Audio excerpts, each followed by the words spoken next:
What's up, guys? CrumbleBob here again. I'll be playing Minecraft today while sharing some truly insane stories I dug up on Reddit, packed with wedding disasters, betrayal, and pure chaos. So grab a blanket, relax, and get ready to dive into this crazy mix of beauty and madness. My name is Nancy, 28F, my former fiance, Jacob, 29F, and I had been together for 7 years. We were set to marry yesterday. Jacob's childhood best friend, Chloe, 29F, has always held a major presence in his life. In our relationship, her involvement was a recurring point of minor friction. Jacob consistently described her actions as, "That's just Chloe," and I often felt my concerns were downplayed or dismissed. Our relationship, apart from the issues stemming from Chloe's involvement, had been steady, and we had spent over a year planning our wedding. Throughout the years, there were many instances involving Chloe that I found troubling. These were not isolated incidents, but formed a pattern that, looking back, was alarming. For instance, roughly 2 years ago, I was preparing for a crucial work presentation.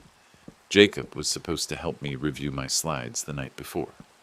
Chloe called Jacob in hysterics, claiming a minor plumbing issue in her apartment was a catastrophe. Jacob left immediately to assist her, staying for several hours. The catastrophe was a dripping faucet that a building superintendent could have managed. I ended up preparing alone, feeling secondary. On another occasion, during what was meant to be a celebratory dinner for our 5th anniversary, Chloe joined us, uninvited. She explained that Jacob had mentioned our location, and she happened to be nearby.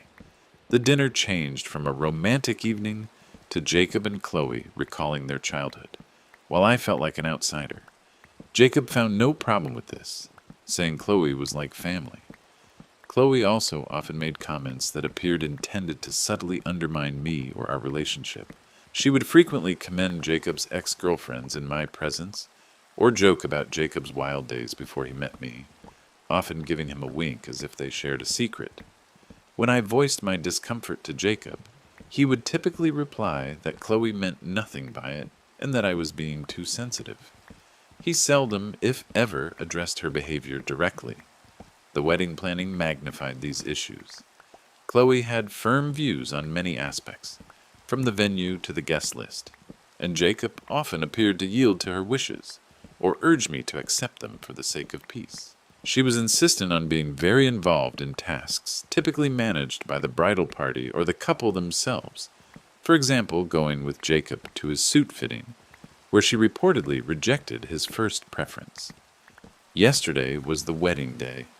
I was in the bridal suite with my bridesmaids and my mother preparing. About an hour before the ceremony was scheduled to begin, I received a text message from an unknown number.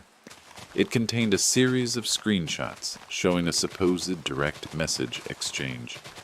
In these fabricated messages, I seemed to confess to an ongoing affair and voice doubts about marrying Jacob. The accompanying text from the unknown number read, "Thought you should see what she's really like." This is being discussed among the guests. My maid of honor, Anne, noticed my distress, and I showed her the message. She was horrified. A few minutes later, another bridesmaid got a text from her cousin, who was already at the venue, asking if the wedding was still happening, because someone named Chloe had started a group chat with many wedding guests and sent them screenshots claiming Nancy was cheating on Jacob. It became clear that Chloe was the source and had intentionally spread this information to guests arriving for our wedding.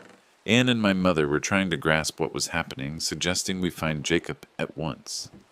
I walked out of the bridal suite, found my brother, and asked him to fetch Jacob and bring him to a small private room next to the main hall. I didn't want to see anyone else. When Jacob arrived, he seemed flustered, likely from being pulled away from greeting guests. I showed him the screenshots on my phone and explained what Chloe had done, that she had sent this to the guests. His initial reaction was a nervous laugh. Had sent this to the guests.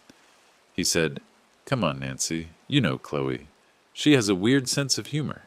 It's probably just some silly, elaborate prank. She wouldn't really try to stop the wedding." I stared at him, waiting for more. I asked him if he thought this was a joke. I asked him what he intended to do about it, about Chloe, about the guests who now thought I was unfaithful. He ran his hand through his hair and said, "Look, we're minutes from the ceremony. Let's not create a scene. We can discuss it later. It's just Chloe being Chloe. Don't let her spoil our day. Just disregard it for now." He made no effort to confront Chloe, to speak to the guests, or even acknowledge the seriousness of her actions. His priorities appeared to be avoiding embarrassment and going ahead with the ceremony as if nothing was amiss. His calmness in dismissing something so vile, his immediate protection of Chloe, and his utter disregard for my public humiliation and emotional state at that moment was a final, illuminating event. I told him that if he thought this was something that could be overlooked, or that Chloe's actions were merely a joke, then I could not marry him. I declared that his refusal to defend me, to defend us against such a malicious act, spoke volumes. He began to argue, to plead, claiming I was overreacting, that we were about to get married. I did not engage further. I turned, walked out of the room, past my bewildered and worried family members and bridesmaids in the hallway. I informed my brother I was departing. He attempted to ask what was amiss, but I simply shook my head and continued walking. I exited the venue via a side door, found a taxi, and departed. The drive away from the venue was indistinct. My phone began ringing almost instantly. Jacob. Then my mother, then my father, then Anne. I didn't reply. I couldn't speak. I checked into the first suitable hotel I found.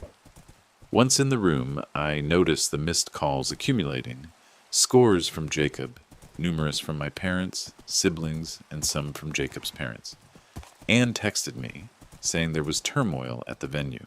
Jacob was seemingly frantic, switching between trying to locate me and trying to manage the guests. Chloe, according to Anne's text, was telling everyone that I had unaccountably gotten cold feet, that I was unstable, and that I was fabricating accusations against her to mask my own reasons for withdrawing. My parents were attempting to get answers from Jacob, who was reportedly overwhelmed. It has been roughly 10 hours since I left the venue. I've talked briefly to my parents, only to assure them of my physical safety, but not prepared to discuss in detail. The flood of calls from Jacob hasn't ceased. His messages vary between bewildered, "Where are you? What happened?" accusatory, "How could you do this to us? To me?" and pleading, "Please come back. We can fix this." I am currently in a hotel room, trying to process the collapse of what was meant to be my wedding day. Jacob is constantly attempting to contact me. My family is stunned and awaiting a full explanation. I have gotten messages from friends who were guests, some confused, some already choosing sides based on Chloe's story. Chloe is actively portraying me as the villain who suddenly ruined the wedding. Jacob's inability to defend me, his downplaying of Chloe's malicious act, felt like a betrayal, even more than Chloe's actions themselves, which merely confirmed her long-standing attitude. So Reddit, am I the jerk for walking out of my own wedding, leaving my fiancé at the altar, because he dismissed his best friend's intentional, public, and false accusation of my infidelity as a joke and expected me to continue with the ceremony? Update 1. Approximately a week has passed since I posted. I wish to thank everyone who commented and sent messages. Reviewing the responses offered a sense of clarity during a very tumultuous period. Many of you requested clarifications, and I'll address some frequent points. Firstly, to clarify the spread of the false information, Chloe didn't simply send the fabricated screenshots to a few people. She established a large group chat that comprised a significant number of the wedding guests, friends and family from both sides, and shared the messages there. She then followed this with texts to other individuals who were not in that initial group. The intention was clearly to inflict maximum damage and humiliation right before the ceremony. Secondly, concerning Jacob's reaction when I confronted him, he didn't merely say it was a joke casually. He clearly instructed me not to create a commotion, that I was reacting too strongly, and that we should just proceed with the ceremony and resolve it later. He seemed more concerned with the outward impression of the wedding going smoothly than with the accusation itself, my emotions. There was no instant anger at Chloe from him, just a wish to appease me enough to complete the vows. Several comments queried why I didn't directly challenge Chloe at the venue. At that time, I was completely focused on Jacob's reaction. He was the person I was about to marry. His response was, to me, the sole one that counted. Confronting Chloe would have been a distraction. The main problem was his absence of backing and his instant defense, even if indirect, of her actions. The predominant feeling in the comments confirmed my sense that Jacob's response was not merely insufficient, but a profound betrayal.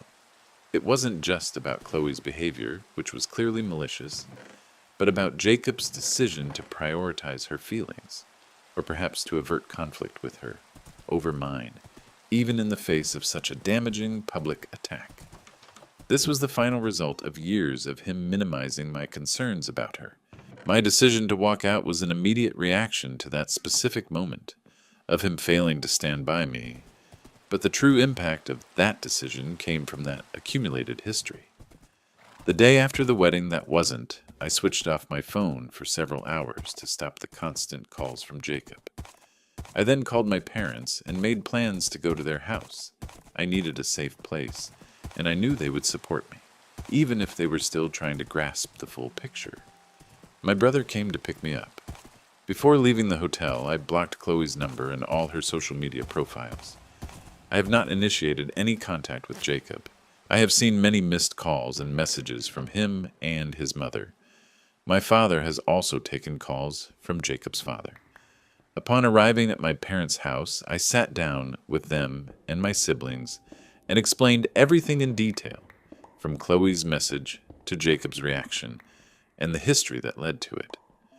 My parents did hear bits and pieces about what was happening during the wedding, but didn't believe them. Then my father was visibly angry, primarily with Jacob.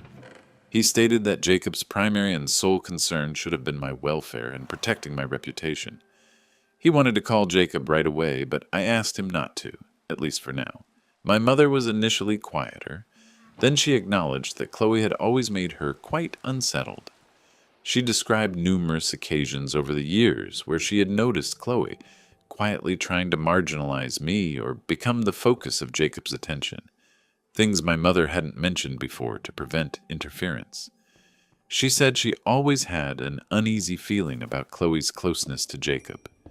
Jacob's mother, Karen, left multiple voicemails on my phone before I switched it off, and then began calling my parents' landline. My mother answered one call. Karen was evidently furious, talking about the embarrassment we had caused, the money wasted, and demanding that I stop this nonsense and fix the mess I created. My mother stated firmly that I was the injured party, and that she would not discuss the matter further with her at that moment. Later that evening, my mobile phone, which I had momentarily switched back on to look for any urgent messages from work or contacts unrelated to the wedding, rang. It was Jacob. I paused, then answered, placing it on speakerphone with my father in the room. Jacob sounded distraught and desperate. He asked my location and why I had departed so abruptly, and said that Chloe was very distressed and felt awful that I had misinterpreted her intentions. He started to say it was all a major misunderstanding and that Chloe would never intentionally hurt me. I listened, then calmly stated that his response at the venue, his dismissal of my feelings and his defense of Chloe, was the main problem, more than just Chloe's actions. I told him I could no longer speak and concluded the call. He attempted to call back multiple times, but I did not answer again. Over the next few days, a number of friends who had been invited to the wedding contacted me. Some offered steadfast support, voicing their shock at Chloe's actions and Jacob's reported reaction. Others were more reluctant, evidently having heard Chloe's version of events, that I was unbalanced or had just left without proper cause. Chloe has evidently been quite active on social media and in group chats, presenting herself as the confused friend and myself as the unreasonable one who spoiled everyone's day. Some of my close friends, who were also familiar with Chloe through me and Jacob, confessed to me that they had noticed indications of Chloe's possessive behavior toward Jacob for years. They recalled instances where Chloe had dominated his time or uttered passive-aggressive remarks about me, but they hadn't intervened decisively, either because they didn't wish to cause trouble in our friend group or because they hadn't completely understood the depth of her sway until now. Their confessions were difficult to hear, yet also affirming. The venue has been contacted concerning the cancellation. Predictably, the majority of the payments are non-refundable. The financial aspect is a lesser concern at present, but will require attention. I've focused on establishing distance and processing the recent events. Update 2. It has been 2 weeks since my original post, and about 3 weeks since the day of the non-wedding. The initial flurry of chaos has somewhat quieted, but the situation remains complex and deeply painful. I appreciate your ongoing messages and viewpoints. Many of you requested more background on why Jacob's actions were the breaking point, and I'll attempt to explain further. I clarified in my prior update that leaving wasn't merely about Chloe's malicious message. It concerned Jacob's reaction, which was the endpoint of a 7-year pattern, where my feelings and worries, especially concerning Chloe, were regularly disregarded or downplayed. Numerous minor incidents occurred. For example, Jacob shared private specifics of our relationship with Chloe, our disagreements, my personal vulnerabilities, even particulars about our future plans that I thought were confidential. I only found this out by chance when Chloe referenced something I had told Jacob in Alone. When I challenged Jacob, he justified it by stating Chloe was his best friend, and he discussed everything with her, perceiving no violation of my trust. On a minimum of 2 occasions, Chloe coincidentally reserved holidays at the same resort, or close by when Jacob and I were on anniversary trips. Jacob maintained it was merely a humorous coincidence, and that it would be impolite not to spend some time with her, essentially transforming portions of our romantic trips into group excursions. My protests were portrayed as me being envious or uncertain. There were also my birthdays where Jacob appeared more preoccupied with Chloe's enjoyment or involvement in the plans than my own desires. One year, he asked her to a small private dinner I had particularly asked for with just him, saying Chloe would be unhappy if she was excluded. These occasions, and many others similar to them, established a dynamic where I often felt like an addition to Jacob and Chloe's lifelong friendship rather than Jacob's main partner. His reaction on the wedding day wasn't a singular error in judgment. It aligned with his long-standing habit of putting Chloe's supposed needs, or his ease in sidestepping conflict with her, above my emotional welfare and the stability of our relationship.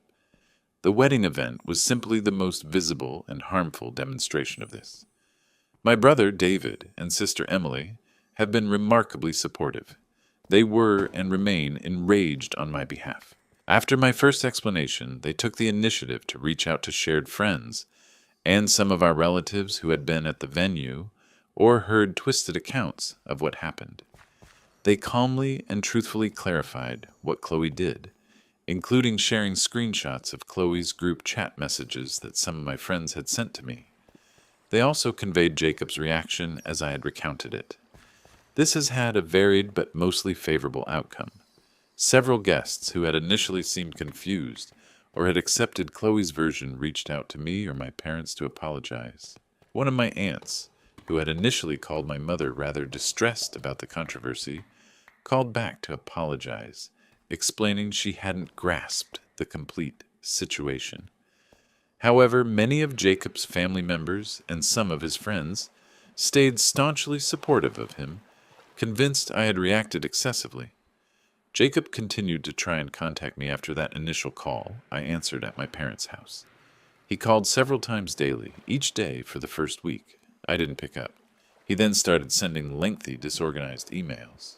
These emails were an odd combination of apologies for how things escalated, excuses for his conduct, I was just in shock and didn't know what to say. Blaming Chloe. Chloe really messed up. I'm so angry with her, and begging me to simply speak with him so we could resolve this. Roughly 10 days following the incident, he appeared without warning at my parents' house. My father encountered him at the entryway. I was upstairs, but could overhear their conversation. My father was quite resolute. He told Jacob that I didn't wish to see him, that he had caused me profound pain, and that he had to depart and honor my need for distance. Jacob evidently attempted to argue, to beg to speak with me face to face, but my father would not yield. Jacob finally departed, but not without repeating that he simply desired to set things straight. He also attempted to have my siblings intervene or persuade me to talk to him, but they both declined and instructed him to respect my desires. The financial consequences are considerable. The wedding altogether was planned for approximately $40,000, with funds provided by both our families and our individual savings. As expected, most agreements with vendors included clauses regarding cancellations, particularly so near the date, which means most of the funds paid are non-refundable. My parents had provided a considerable amount, as had I. Jacob's parents had also covered various elements. My parents have been highly understanding and have proposed to cover the losses from their share and assist me in recouping some of what I individually lost. I have decided that I will not pursue any repayment from Jacob or his family for my share of the costs or for the deposits I paid from my own money. The idea of entering financial discussions with him or his family is intolerable. I would rather accept the financial loss and have a more definitive separation. I have begun the process of selling my wedding dress through a consignment shop, though I don't expect to recover much of its worth. The rings are a different matter. The engagement ring is with me, and I will likely give it back to Jacob, via my father, at some point, though I haven't dealt with that yet. The emotional impact of this experience has been immense. Many friends, and indeed numerous comments on my original post, suggested therapy. I have taken this advice seriously.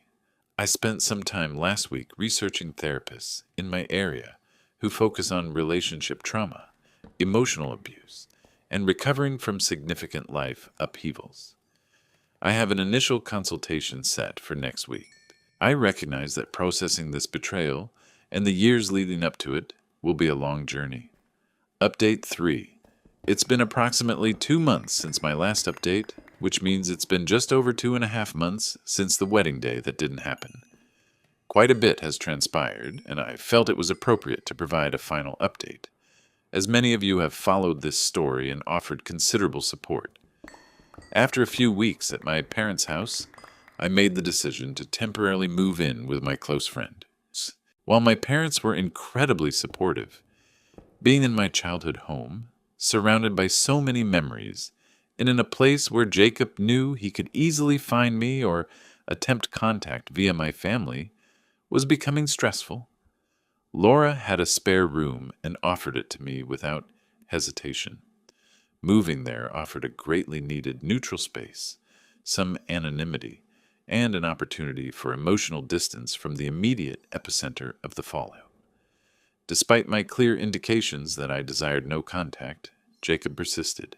About 3 weeks ago, he managed to get Laura's phone number through a mutual acquaintance, someone with whom I have since cut ties, as I had explicitly asked them not to share my new living situation or contact details. He called me on Laura's phone. She passed it to me, looking concerned. He called me on Laura's phone. She passed it to me, looking concerned. His tone was different this time. He said he had thought a great deal and that he finally understood the extent of Chloe's manipulation and, more importantly, his own failings in our relationship and on the wedding day. He claimed he had a major confrontation with Chloe, during which he told her he recognized the toxicity of her behavior and its impact on our relationship. He stated he had severed all ties with her. As supposed proof, he later texted Laura's phone, as I had blocked him on mine, a screenshot that appeared to show Chloe's contact blocked on his phone, and a short, angry text exchange. He pleaded for an opportunity to meet, to talk in person, to show me he was serious about changing and to see if there was any way to rebuild what was broken. I listened to what Jacob had to say during that call with little interruption. When he finished, I told him that although I recognized his apparent realization and his choice concerning Chloe, it didn't alter what had transpired. I explained that Chloe's absence, even if genuine and lasting, didn't erase his actions, his words, or the cumulative impact of the previous 7 years, where he consistently opted to disregard my feelings about her and other issues. I stated that the trust between us was irrevocably broken, and that I could not imagine a future where it could be restored to what it once was, or what it would need to be for a healthy marriage. I told him I did not wish to meet. Following that phone call, and after discussing it with Laura and my therapist, I had started sessions shortly after my last update, I decided to send Jacob a formal communication. I composed an email with a copy sent to my father for his records, though he was not directly involved in sending it. In the email, I reiterated what I had told him on the phone, that our relationship was over, and his continued attempts to contact me were causing considerable distress and impeding my ability to move forward.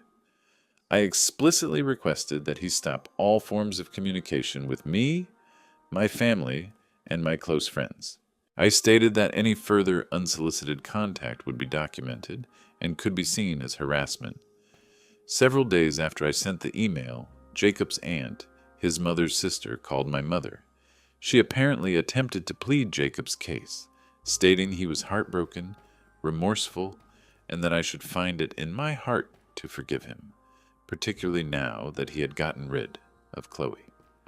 My mother listened politely for a brief period and then informed her that this was a matter for me and Jacob to manage, or not manage, as the situation might be, and that my decision was final. She then handed the phone to me as I was there visiting at the time. I took the phone and spoke with Jacob's aunt. I was polite but exceedingly firm. I informed her that I valued her concern for her nephew. But the situation was profoundly personal. My decision was final, and I was not ready to discuss it further with her or any other member of their family. I then concluded the call. I wish to thank everyone who has read my posts and offered their perspectives. It was unexpectedly beneficial to explain the situation and receive feedback from an impartial audience. This will be my last update on this matter. I am currently concentrating on my therapy sessions, which are proving to be challenging but also exceedingly necessary. My living arrangement with Laura is stable and provides a tranquil environment. I do not know what the future holds, and there are still practical matters to resolve, such as the final disposition of the engagement ring, which my father will be returning to Jacob's family on my behalf next week. However, I am certain that my future will not include Jacob. Let's move on to another unbelievable story. I sort of know I'm the jerk, but I need to understand how bad it actually was. My brother is 29 and has been dating Leah for roughly 2 years. We all like her. She's really nice. I'm getting married next April and sent an invitation to my brother's apartment. We chose to send invitations to households, not individuals. For instance, our aunt got an invitation for her family, not for each person separately. Last Thursday, we gathered at my parents' house. It was just the immediate family due to some tax reasons, ha ha ha. While we were there, I asked my brother about Leah's dietary restrictions. I know she's a vegetarian for health reasons and can't have certain raw vegetables. He told me she wasn't going to come, citing reasons like her inability to eat certain raw vegetables. He then added that he was bringing his best female friend, Amanda, instead. Now, their relationship is really weird. Amanda has always, in my opinion, been leading my brother on. He always denies having feelings for her. But let's be realistic. Amanda would date other guys, ignore my brother, then when things started to go south with her partners, she'd cling to him again. Her last boyfriend ended things with her right around the time my brother, his then ex-girlfriend, Amanda, and her ex were supposed to journey to Spain. What did my foolish brother do? He went with Amanda alone because Amanda felt uneasy about his ex-girlfriend. Naturally, he seemed blindsided when his girlfriend ended their relationship. I didn't even say anything further because it's all so strange. So, after he mentioned that, I inquired if Leah already had other commitments. However, my brother stated that Amanda had requested to come, since it would be a chance to finally reunite with the old crew. We were all in the same high school friend group. I informed him that I would have invited Amanda myself if I wished for her presence. Amanda is spiteful and aloof. She consistently makes belittling remarks about other girls.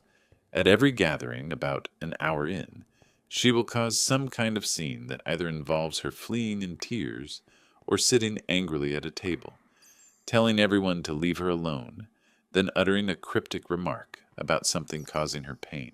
I informed my brother I was withdrawing his +1 privilege, and Amanda would not be attending our wedding. He accused me of being misogynistic and bigoted because I don't understand opposite-sex friendships, which is BS.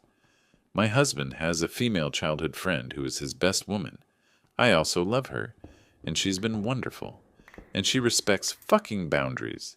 She consistently includes me and made a significant effort when I began dating my fiancé to bring me into the friend group. Regardless, I stated my decision was conclusive. He could accept it or decline, but I would be inviting Leah personally because I like her. He screamed at me and told me to keep out of his business. I said to get rid of his weird fucking feelings for Amanda. He is mad at me. My dad said it's none of our concern.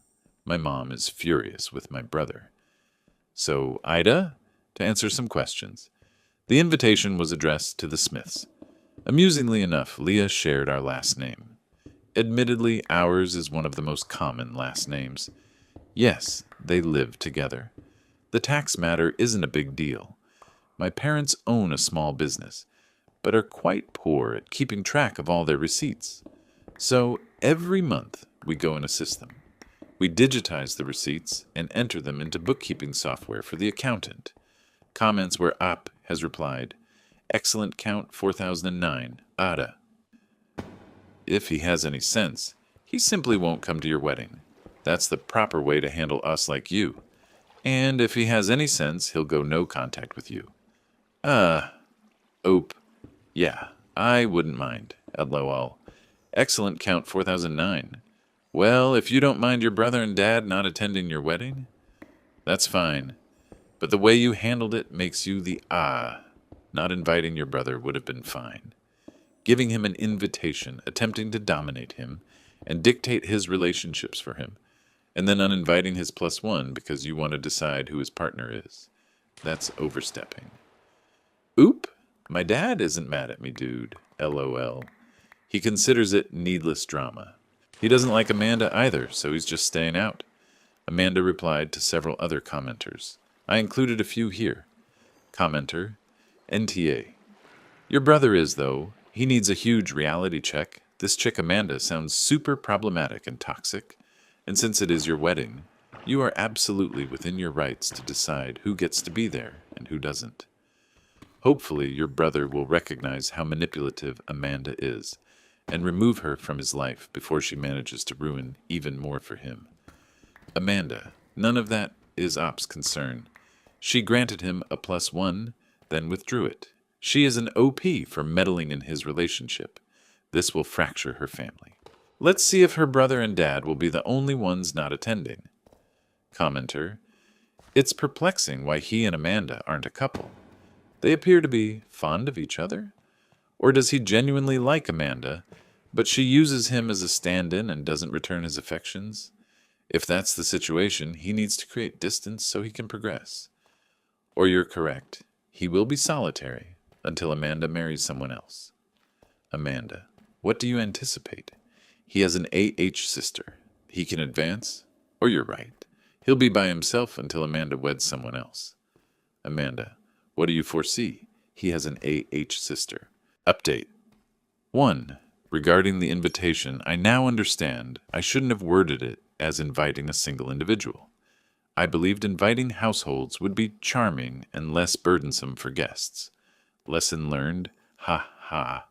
Here's an update I wish to share with you. Following the confrontation, I didn't hear from Leah or my brother for roughly 2 days. During that period, Amanda contacted me, upset about my Reddit post. She called me an AH and insisted that Leah isn't the sole special woman in my brother's life. She contended neither Leah nor I had the right to be possessive of my brother's time, insisting she was present before Leah or any of his girlfriends and would endure beyond them all. She concluded with an arrogant declaration that she would definitely see me at my wedding. I was incensed. I opted not to respond to her additional comments, but instead dispatched a direct message to her. Hello, Amanda. You are not invited to my wedding. If you want to see the old gang, please arrange a coffee meeting when everyone is in town. If you show up at the wedding, you will be removed, either calmly by staff or with police intervention. Please avoid reaching out to me or my husband. Amanda replied with additional emails, primarily ambiguous threats and insults, and used Instagram to subtly attack me. She tagged me in posts, rendering my username tiny so people wouldn't spot the tag, but would observe it in my notifications. She also employed an Ask Me Anything sticker on her Instagram story, and I'm quite certain she posed loaded questions to herself. Notable examples included queries such as, "What's the perfect outfit for a wedding?" accompanied by a picture of herself in a gown captioned, "This." But sadly, I'll never get to use it. And what is your pet peeve? Succeeded by a tirade about meddlesome individuals who believe they're entitled to dictate others' lives. She inundated her story with melancholic quotes about losing a close female friend.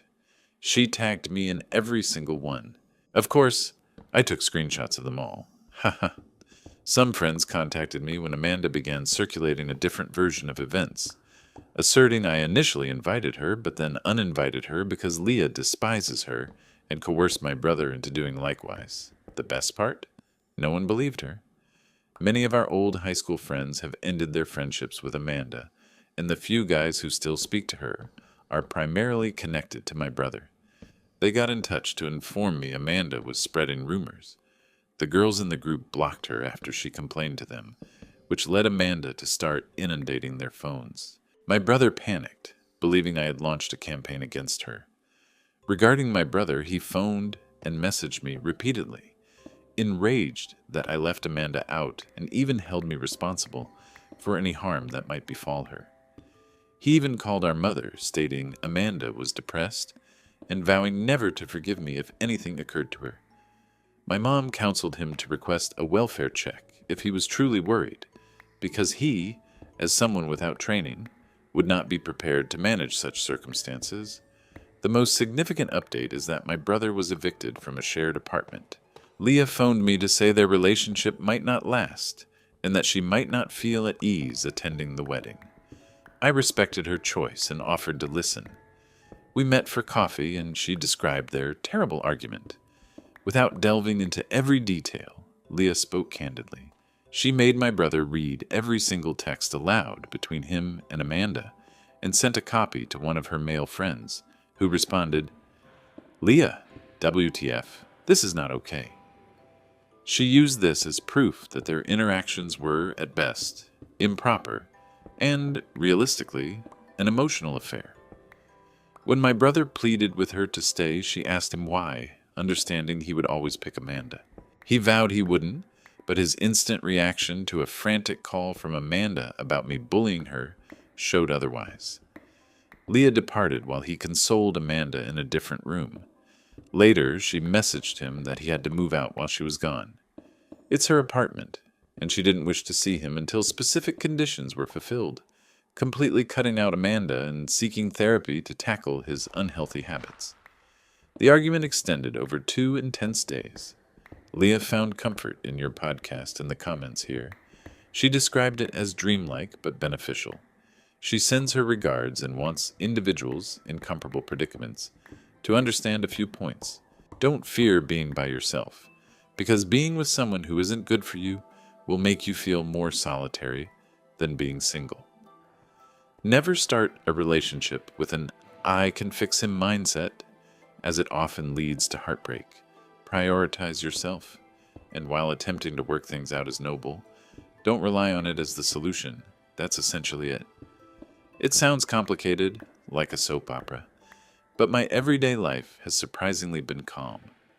I believe my brother truly needs to grow up and either commit to Amanda or understand he's being led on. And to Amanda, or realize he's being led on. And to Amanda, please mature and leave me alone. Update 2. We received a call yesterday evening. He was involved in a car accident overseas. My dad and I are traveling there now. Obtaining plane tickets was nearly impossible, so we've been driving since 5 a.m. He was on vacation with Amanda to clear their heads. Amanda didn't even phone us. I'm unsure if she's still with my brother or if she's also injured. My brother's phone was shattered, so he can't inform us. The nurse, bless her heart, has been keeping us informed. He can't even speak to us. I believe I'm just writing because I don't know what else to do. My father doesn't want to speak. I'm unsure if he's angry or concerned or both. I've never witnessed this look on his face. My brother is an idiot who has harmed many people because he is selfish. But I still don't wish for him to die. He's my brother. Thank God he's alive. Amanda isn't present. Update 3. This has been an absolutely awful week. My brother is alive but not faring well. We're incredibly stressed due to the insurance situation. He and Amanda traveled to a nation outside the European Union, and naturally he hadn't arranged any travel insurance. Consequently, we must pay up front and hope his insurance company will reimburse us. However, we all understand the process. If they owe you funds, you might receive them in 818 business months. My mother and Leah are also attempting to sort that out. Amanda arrived at the hospital yesterday. She hadn't departed. She merely had to go to the police concerning the car accident. My brother is hospitalized not due to the crash, but because of sepsis, a UTI that became a kidney infection, then sepsis. They chose to go on holiday to relieve stress. About 4 days into their trip, my brother began feeling feverish and unwell. Amanda claimed she offered to take him to an emergency room, but he refused. I'm uncertain if she's being truthful, but this marks the first occasion I've witnessed her being sincere. They went out for drinks, and upon returning home, he took something for his discomfort. Amanda couldn't specify what it was, but she mentioned it concerned her because one shouldn't combine medication with alcohol. They began arguing, and then my brother lost consciousness. I don't understand why she didn't summon an ambulance. She couldn't clarify it for me either. However, when my brother regained awareness, she put him into the car. Amanda stated she panicked, and as they were reaching the hospital, she collided with a barrier. At that moment, my brother's phone, which he was holding, flew out the window. Amanda chose to rush into the clinic to get help and stayed with the vehicle until the police arrived.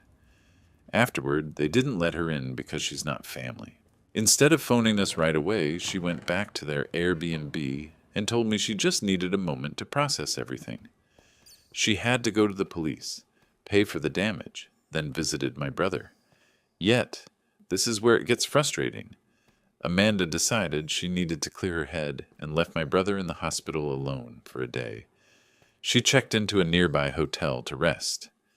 She didn't tell any of us where she was until she showed up at the hospital yesterday, looking somewhat relaxed and acting as if everything was under control. When we confronted her about leaving my brother alone, she said, "I just needed some time to get myself together. It's been overwhelming." Meanwhile, my brother was lying in a hospital bed in a foreign country, with no way to contact us because his phone was shattered in the crash.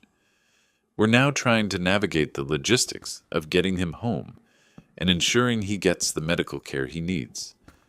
Amanda, on the other hand, seems more concerned about how this whole situation is affecting her peace of mind. She even posted a photo from her hotel room with a caption like, "Taking a much-needed break." It has been a nightmare, and Amanda's behavior, while not super malicious, has added to the stress. We're doing all we can to support my brother. My brother, however, is struggling physically and emotionally. He's concerned about the increasing medical bills, his recovery, and the stress this situation has placed on our family. Furthermore, he's scared that Amanda is losing interest in him, which only heightens his anxiety. That's why we're being pleasant with Amanda, to avoid causing any additional stress for my brother. We're concentrating on ensuring he receives the best care possible and bringing him home safely. Next story. My ex-husband paid for my nursing school 2 decades ago after cheating on me. Now his wife is demanding I repay them and ask my son for the money I recently gave him for his baby. For some background, my ex-husband and I separated more than 2 decades ago. When our son was 2, he left. At the time, I was a stay-at-home mom and attending nursing school full-time. He was covering my schooling costs. After he departed, I asked if he would continue to pay for my school, so I could complete it without debt. He agreed, stating it was the least he could do. A few months later, he got his affair partner pregnant. Once she became pregnant, she demanded he cease paying for my schooling. It was 1/5 of their income, and she stated that money was needed for their new baby. He refused and continued paying for the remaining 1.5 years I had. Over the years, I pursued further education, and now I'm a nurse practitioner. I am successful financially, and I never remarried. Now to the issue. My son phoned me and shared that he and his wife are expecting. I was overjoyed. I inquired if I could visit sometime over the weekend to give them a few items: his favorite childhood stuffed animal, a check, and other small sentimental keepsakes. He agreed, so I went over earlier today. I arrived and presented him with everything, including a check for a few $1,000s for baby items, co-pays, the nursery, or anything else they might need. My son and his wife thanked me, saying the money would be quite helpful. My ex-husband and his wife arrived a little while later. They surprised them with dinner, unaware I would be there, and spotted the check on the counter. My ex's wife inquired about it, and I replied, "Oh, well, I wanted to assist wherever I could. Everything is so costly these days." I was truly just attempting to be polite, but I don't believe this concerns her at all. This woman had the nerve to say, "Well, perhaps since you possess all this money now, you can finally repay us all that money you received when you attended college." I was utterly stunned. My ex has genuinely never mentioned me repaying him. He's always stated it was the bare minimum he could do for both me and our son. My ex has fared exceptionally well for himself and his career. I didn't understand how or why they would require the money, so I asked them, "Do you two actually need the money or something?" And my ex replied, "No," while she stated, "Of course not. It's about principle." I informed her I absolutely will not be repaying them for college tuition from more than 20 years ago, especially since she ended up residing in our marital home while I was living in a small apartment, barely managing financially for years after I initially completed school. I've never been resentful or unkind. I've always maintained civility, as our children are siblings, but my blood was boiling. I departed soon after. My son shared that this has been a source of disagreement within their marriage. She has mentioned it several times throughout the years in his presence, and she's pressing him that he must persuade me to finally repay what they are owed. The primary problem is now that the entire damn family is involved. I received calls from 3 different family members stating I need to move past this and simply repay it. So, am I wrong here? Update. April 15th, 2025. First, I want to clarify a few points. Yes, it was our matrimonial home. We purchased it after we married. I didn't contend strongly for it in the divorce for several reasons, primarily because she was almost harassing me about how they required the house for their expanding family. I also wished to avoid a longer and more protracted divorce, and it would have been if I had contested for the house. Yes, he bought out my share of the house. However, it truly wasn't much, as this was late 2007. Most of it went toward credit card debt, regardless. Another point, when he was covering my schooling costs, we were still legally wed. The divorce wasn't finalized until after I graduated. Child support was absent until after I graduated. Alimony was never provided. I did reside in the house while I was in school, and they lived in an apartment He covered all those expenses, including hers after she became pregnant. So his financial situation was strained at that time. The family members who called weren't my relatives. They belonged to my ex and his wife. I considered them family.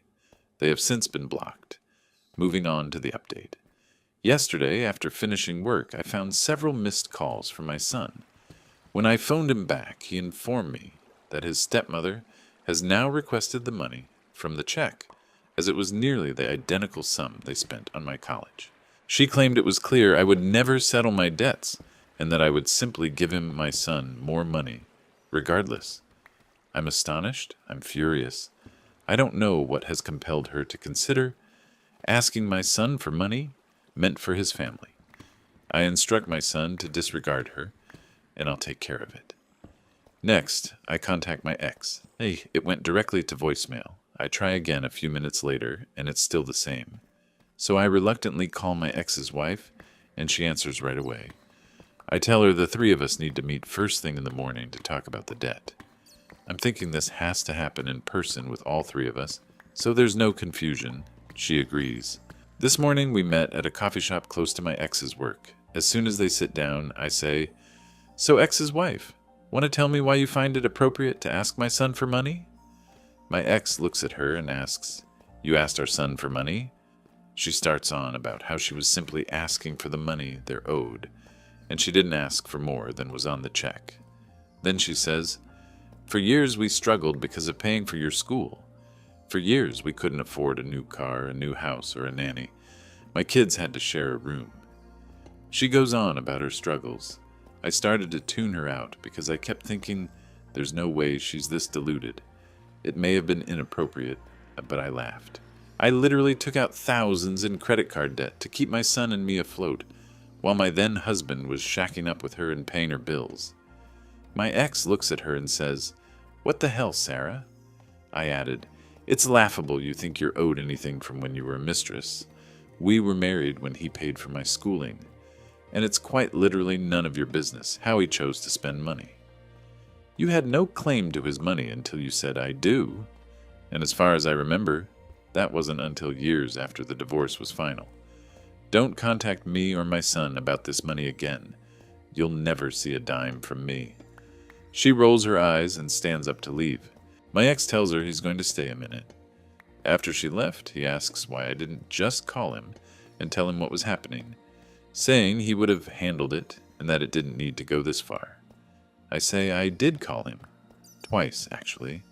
And that's how we realized she blocked my number from his phone. So, those of you who said she's just very insecure, you're absolutely correct. I tell him that she involved his sister, his cousin, and his sister-in-law. That I got several calls and texts from them, telling me I should finally pay back my debt. I tell him that she involved the family, and then asked our son for money, meant for his baby. She's crossed too many boundaries. He apologizes and says he'll ensure she doesn't bother me about it again. We both left after that. My son told me he blocked her number and doesn't want her at his house until she apologizes. That's pretty much all for now. Now, this next one will really shock you. My name is Alan. I'm 42. I'm a widower. I have 2 wonderful children, Dale and Dana. Their mother, my deceased wife, passed away 4 years back. It's been difficult, but the 3 of us have managed. We have our routines, our small life. Around 2 years prior, I met Carla. She's 38. At first, she seemed like a breath of fresh air. She was understanding regarding my situation. The children were a little cautious at first, which is natural, but Carla put on a good act. She'd bring them small gifts, inquire about their day, help with homework sometimes if she was visiting.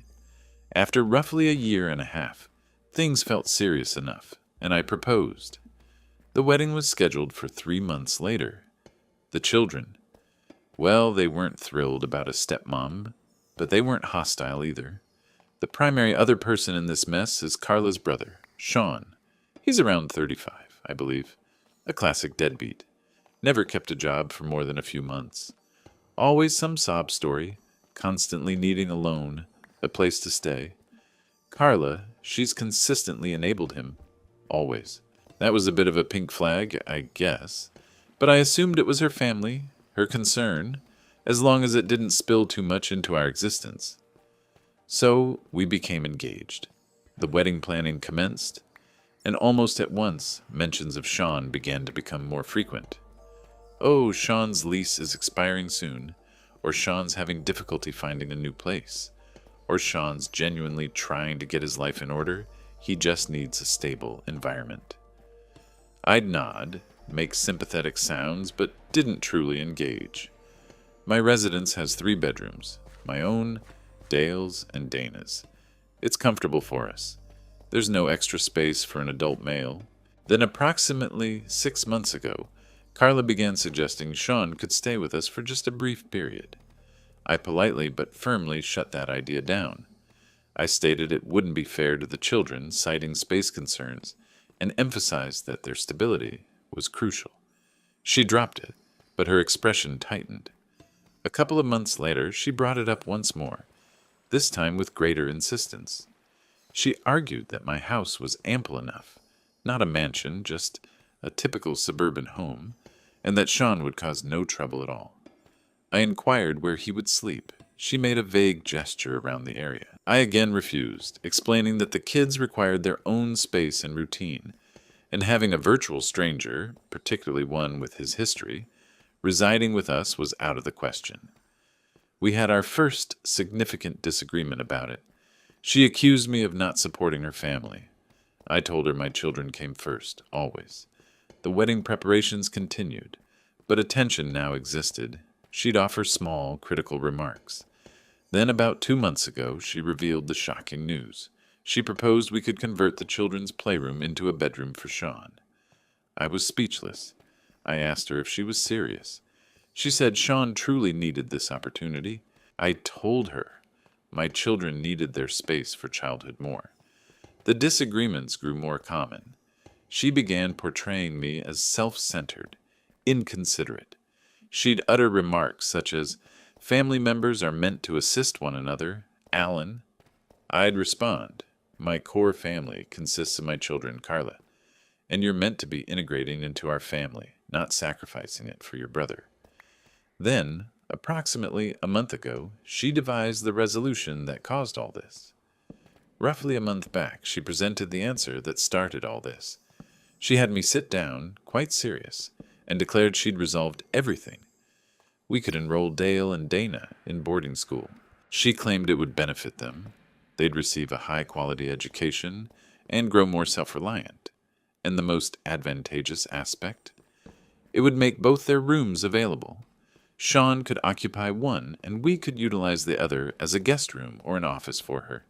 She was actually grinning as she stated it, as if she'd achieved global peace. I simply gazed at her. I questioned if she could listen to herself speak. My children, who have already lost their mother, who are only now growing accustomed to the notion of her presence in their lives, she wished to send them away so her idle brother could take residence. I was attempting to maintain an even tone, but it was difficult. She reiterated her stance, stated it was an entirely sensible resolution, that Sean was a family member and he was encountering difficulties, and we were able to assist. She mentioned that if I genuinely cared for her, I would comprehend and back her on this. She then added that having the children absent during the week and certain weekends would grant us more time together, strengthening our union. She was actually trying to portray it as a benefit for our relationship. That's when I lost my composure. Not yelling, not at first. I simply informed her very calmly that there was no way on God's green earth my children would be sent away from their residence. Not for her brother, not for anyone. I told her their home was their secure space, and I wouldn't take that from them. She started to become angry then, stated I was being intentionally obstructive, that I didn't care about her happiness or her family. She said Sean had no other place to go, and if he ended up on the street, it would be on my conscience. Then the ultimatum arrived. She didn't yell it, but her voice was as cold as ice. "Alan, you must decide what's more important. Us, our future, my brother getting the assistance he requires, or holding on to this idea that the kids must be under your roof 24/7. If you're not prepared to make this compromise for our family, then I don't believe there can be a wedding. I don't believe I can marry a man who is so selfish." I gazed at her, and it was as if a switch had flipped. The woman I imagined marrying, she was not present.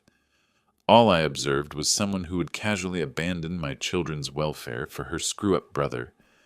I rose to my feet, flipped. The woman I imagined marrying, she was not present. All I observed was someone who would casually abandon my children's welfare for her screw-up brother.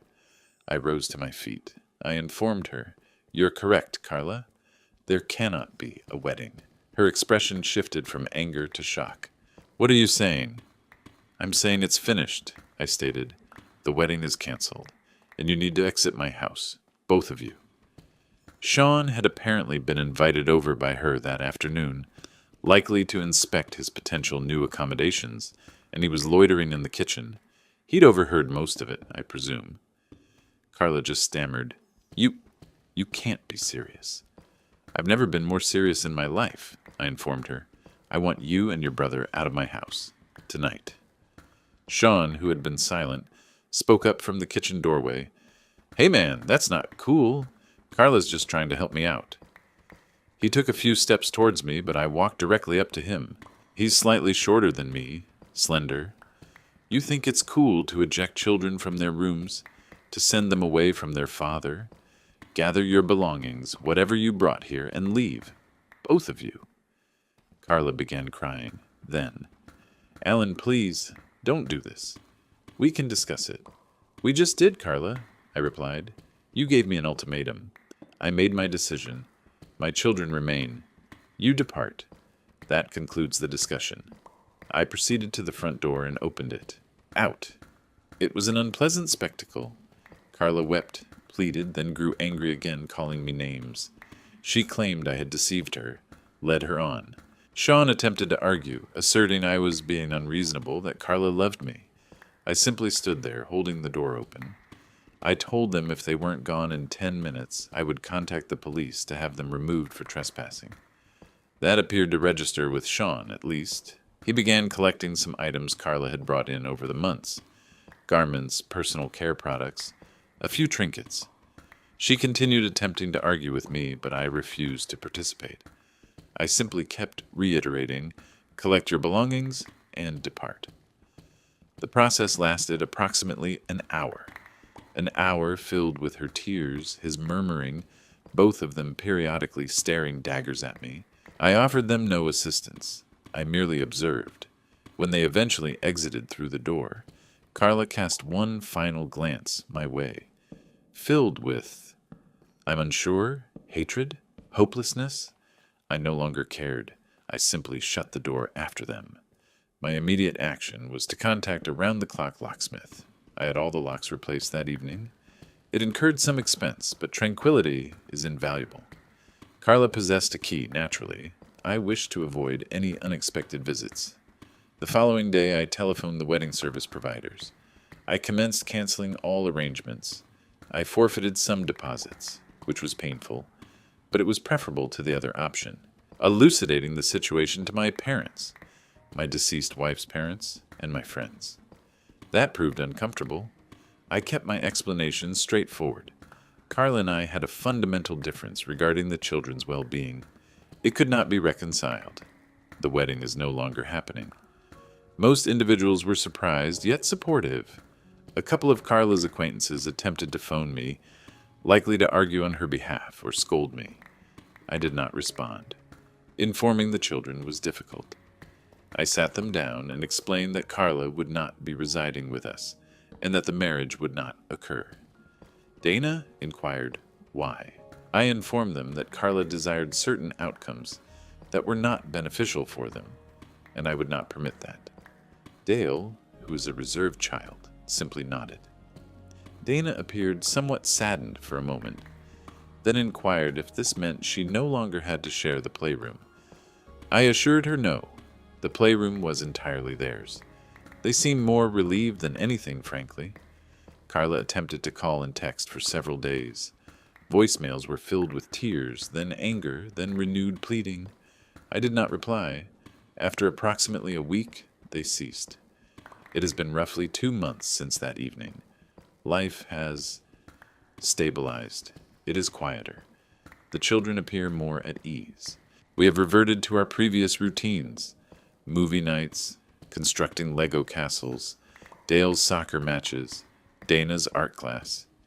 It feels as though a burden has been removed, even though the entire situation was a stressful ordeal. I have not heard directly from Carla or Sean.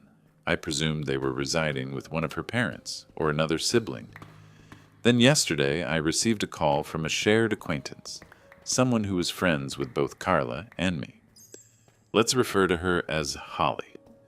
Holly sounded uneasy. She informed me she had encountered Carla, and Carla was in a state of distress. Apparently, shortly after I kicked them out, Carla had managed to scrape together enough money to get a small apartment for her and Sean. She'd used most of her savings, cashed in some bonds or something she had. She was trying to make it work. About a week ago, Sean vanished, took every cent Carla had left, cleared out her bank account, took her credit cards, even pawned some jewelry she had, including a necklace from her grandmother. He just disappeared. Left a note saying he was sorry, but he needed a fresh start, and this was the only way. Carla is apparently devastated, broke, about to be evicted, a complete emotional wreck. Holly said she's barely functioning. Holly didn't directly ask me to do anything, but the implication was there. She kept saying how awful it was for Carla, how she'd lost everything. And here's the thing, the reason I'm writing this. I listened. I said that's terrible for her. And I meant it, on a human level. It is a terrible thing to happen to someone. But mostly, I feel nothing. No sympathy for Carla. No urge to help. If anything, there's a small, dark part of me that feels a grim sense of, not satisfaction exactly, but validation. She made her bed with her brother, prioritized him over my kids, over me, over common sense. And he did exactly what anyone with half a brain could have predicted he'd do. Am I a complete bastard for this? Am I supposed to feel sorry for her? Because I really, really don't. I just needed to know if I'm the only one who would react this way. Update 1. Hello everyone, Alan here again. It's been roughly 3 weeks since my original post. First off, thank you. Seriously, I didn't expect so many responses or for so many of you to understand. Reading through your comments truly helped. To be honest, I was half expecting to get torn apart for being cold, but most of you understood my perspective. It's good to know I'm not entirely alone in my thoughts. Many of you asked for more details or had questions, so I'll try to address some of the common ones. My late wife's passing. A few of you gently asked about my late wife and how she died. I don't talk about it often, but it's key to understanding why I am the way I am about my kids. She died 4 years ago in a car accident. A drunk driver hit her head on. She was gone instantly. 1 minute she was on her way home from work. The next, she wasn't. Dale and Dana were very young. It shattered our world. Seeing my kids try to comprehend that their mom wasn't coming back, dealing with their grief and fear while drowning in my own. It's an experience that leaves a permanent mark. That's why their home, their routine, their sense of security is an absolute ironclad priority for me. Some asked if there were other incidents involving Sean before his move-in demand. Yes, plenty. Nothing that directly impacted me or the kids before this. His move-in demand. Yes, plenty. Nothing that directly affected me or the children before this, because I maintained a firm boundary. But I'd heard accounts from Carla. Him being fired for stealing from a cash register at one job. Him wrecking a car that wasn't his and fleeing. Him taking money from relatives with no intention of repaying it. The list continues. Carla always had an explanation for him. He was misunderstood, unfortunate, had a difficult childhood, which, from what I collected, wasn't notably tougher than Carla's own. She was his main enabler, always tidying up his messes. I realize now that she was likely intending to make me his new safety net. Major error on her part. Carla's financial standing. Before Sean stole from her, she had a respectable job, not wealthy but comfortable. She possessed some savings, as I noted. The bonds she redeemed were apparently something her parents had established for her years ago. She wasn't impoverished before Sean emptied her out, but she wasn't extremely wealthy either. She certainly risked a lot to arrange that apartment for him and her.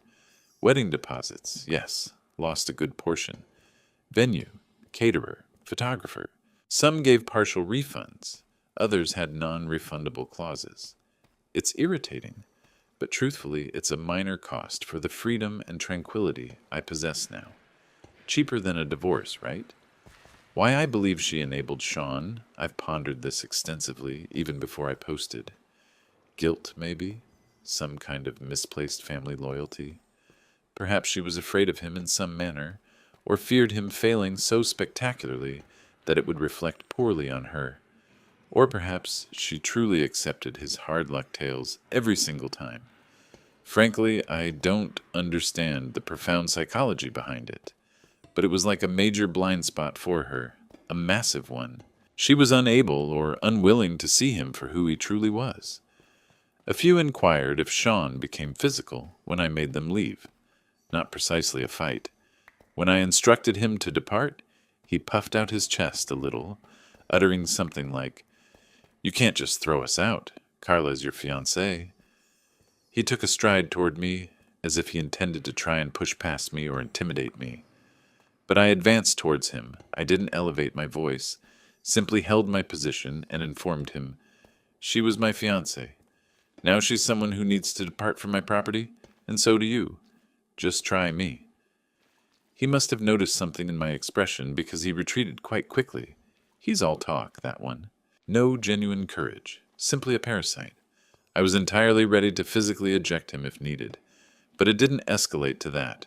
Merely a strained moment. Reviewing your comments confirmed what I already sensed. I made the correct decision, not only for my children, but for myself. Several of you highlighted warning signs I overlooked with Carla, beyond the Sean issues, such as how swiftly she aimed to alter our family dynamic to fit her needs instead of blending into ours. That struck a chord. The entire situation with her life falling apart. I've replayed it in my mind. Do I feel regret that a human being is suffering? Yes, on a fundamental level. But do I feel sorry for Carla in a way that makes me want to step in or makes me regret what I did? Definitely not. She made a deliberate decision to prioritize her good-for-nothing brother over her fiancé and his grieving children. She took a risk, and she lost. The fact that the cause of her ruin was the very person she supported just makes it sadly predictable. Someone in the comments mentioned something like, "You didn't create her problems, you simply declined to be one of her solutions." That resonated with me. I wasn't placed on this earth to save Carla from her own poor judgment, especially when that judgment endangered my children. So, after Holly's call, I considered what to do, if anything. Several days later, Holly called once more. She was more straightforward this time. She said Carla was in a truly dire situation, on the verge of being homeless, and inquired if I could find it in my heart to at least provide her with some financial assistance, for old time's sake. She suggested perhaps I could pay her rent for a month or two. I listened calmly. Then I informed Holly. No, I stated. Carla made her decisions. Her brother held more importance to her than my children's welfare and our shared future. She instructed me to send my kids to boarding school so he could reside in their rooms. That's not something I pardon or overlook. Her present predicament is a direct outcome of her actions and his. It's not my duty to remedy it. Holly became somewhat distant. She remarked I was being severe and unyielding. I responded, I'm being realistic, and I'm safeguarding my family. My children are my priority. They will always remain my priority. Carla was aware of that, or should have been. I informed her that Carla has other relatives, parents, other siblings. I believe she has a sister. They can assist her if they opt to. I also informed Holly courteously but steadfastly that I didn't desire any further updates on Carla's circumstances. I've progressed, and I need to maintain that for my own tranquility and for my children. She sighed a little, agreed, and ended the call. I haven't received word from her since. I also proceeded to block Carla's number on my phone. I hadn't done so initially because her calls had ceased, but following Holly's intervention, I surmised Carla might attempt to reach out to me directly in her desperation, and I simply don't wish for that drama. I also blocked her on the few social media platforms we were linked on. A complete separation. The direct result of telling Holly no and blocking Carla. Serenity. An ongoing feeling of calm in my home. The children are content, settled. Dale has been inquiring about summer camp. Dana is sketching pictures of our family, just the three of us smiling. That speaks volumes. My former almost mother-in-law, Carla's mother, actually telephoned me a few days prior. I was astonished she possessed my number, but I presume Carla provided it to her. She didn't shout. She was. Accepting. She inquired if I knew Sean's whereabouts. I replied no. She sighed and stated he'd committed this sort of act previously, but never to this extent. She didn't request anything from me for Carla. I just needed to know if I'm the only one who would react this way. Update 1. Hello everyone, Alan here again. It's been roughly 3 weeks since my original post. First off, thank you. Seriously, I didn't expect so many responses or for so many of you to understand. Reading through your comments truly helped. To be honest, I was half expecting to get torn apart for being cold, but most of you understood my perspective. It's good to know I'm not entirely alone in my thoughts. Many of you asked for more details or had questions, so I'll try to address some of the common ones. My late wife's passing. A few of you gently asked about my late wife and how she died. I don't talk about it often, but it's key to understanding why I am the way I am about my kids. She died 4 years ago in a car accident. A drunk driver hit her head on. She was gone instantly. 1 minute she was on her way home from work. The next, she wasn't. Dale and Dana were very young. It shattered our world. Seeing my kids try to comprehend that their mom wasn't coming back. Dealing with their grief and fear while drowning in my own. It's an experience that leaves a permanent mark. That's why their home, their routine, their sense of security is an absolute ironclad priority for me. Some asked if there were other incidents involving Sean before his move-in demand. Yes, plenty. Nothing that directly impacted me or the kids before this in demand. Yes, plenty. As for me, I'm doing well. I'm focusing on work and on the kids. I haven't really dated. I'm not in any rush. That entire experience with Carla made me much more cautious, far more aware of warning signs. Should I ever get serious with someone again, they'll need to be an exceptional person who understands my children are, and will always remain, package deal number 1, 2, and 3. No compromises on that ever again. So, regarding Carla and Sean. I wasn't actively seeking information, but various bits and pieces reached me, mainly via the grapevine before I entirely cut off Holly, plus one chance meeting. Sean, from what anyone can tell, is still gone without a trace. Gone. He vanished with Carla's money. No one in her family has heard from him. Good riddance to bad rubbish, I say. He's likely off scamming someone else by now. That's his usual method. Carla. Her situation, from what I've gathered, is quite dire. After Sean robbed her, she was indeed evicted. Holly had mentioned she was on the brink of it. She seemingly stayed with her parents for a short while, but that didn't last. Her relationship with them is strained, to put it mildly, partly due to Sean, and partly because based on one detail I heard, she blamed them for how Sean became, which wasn't received well.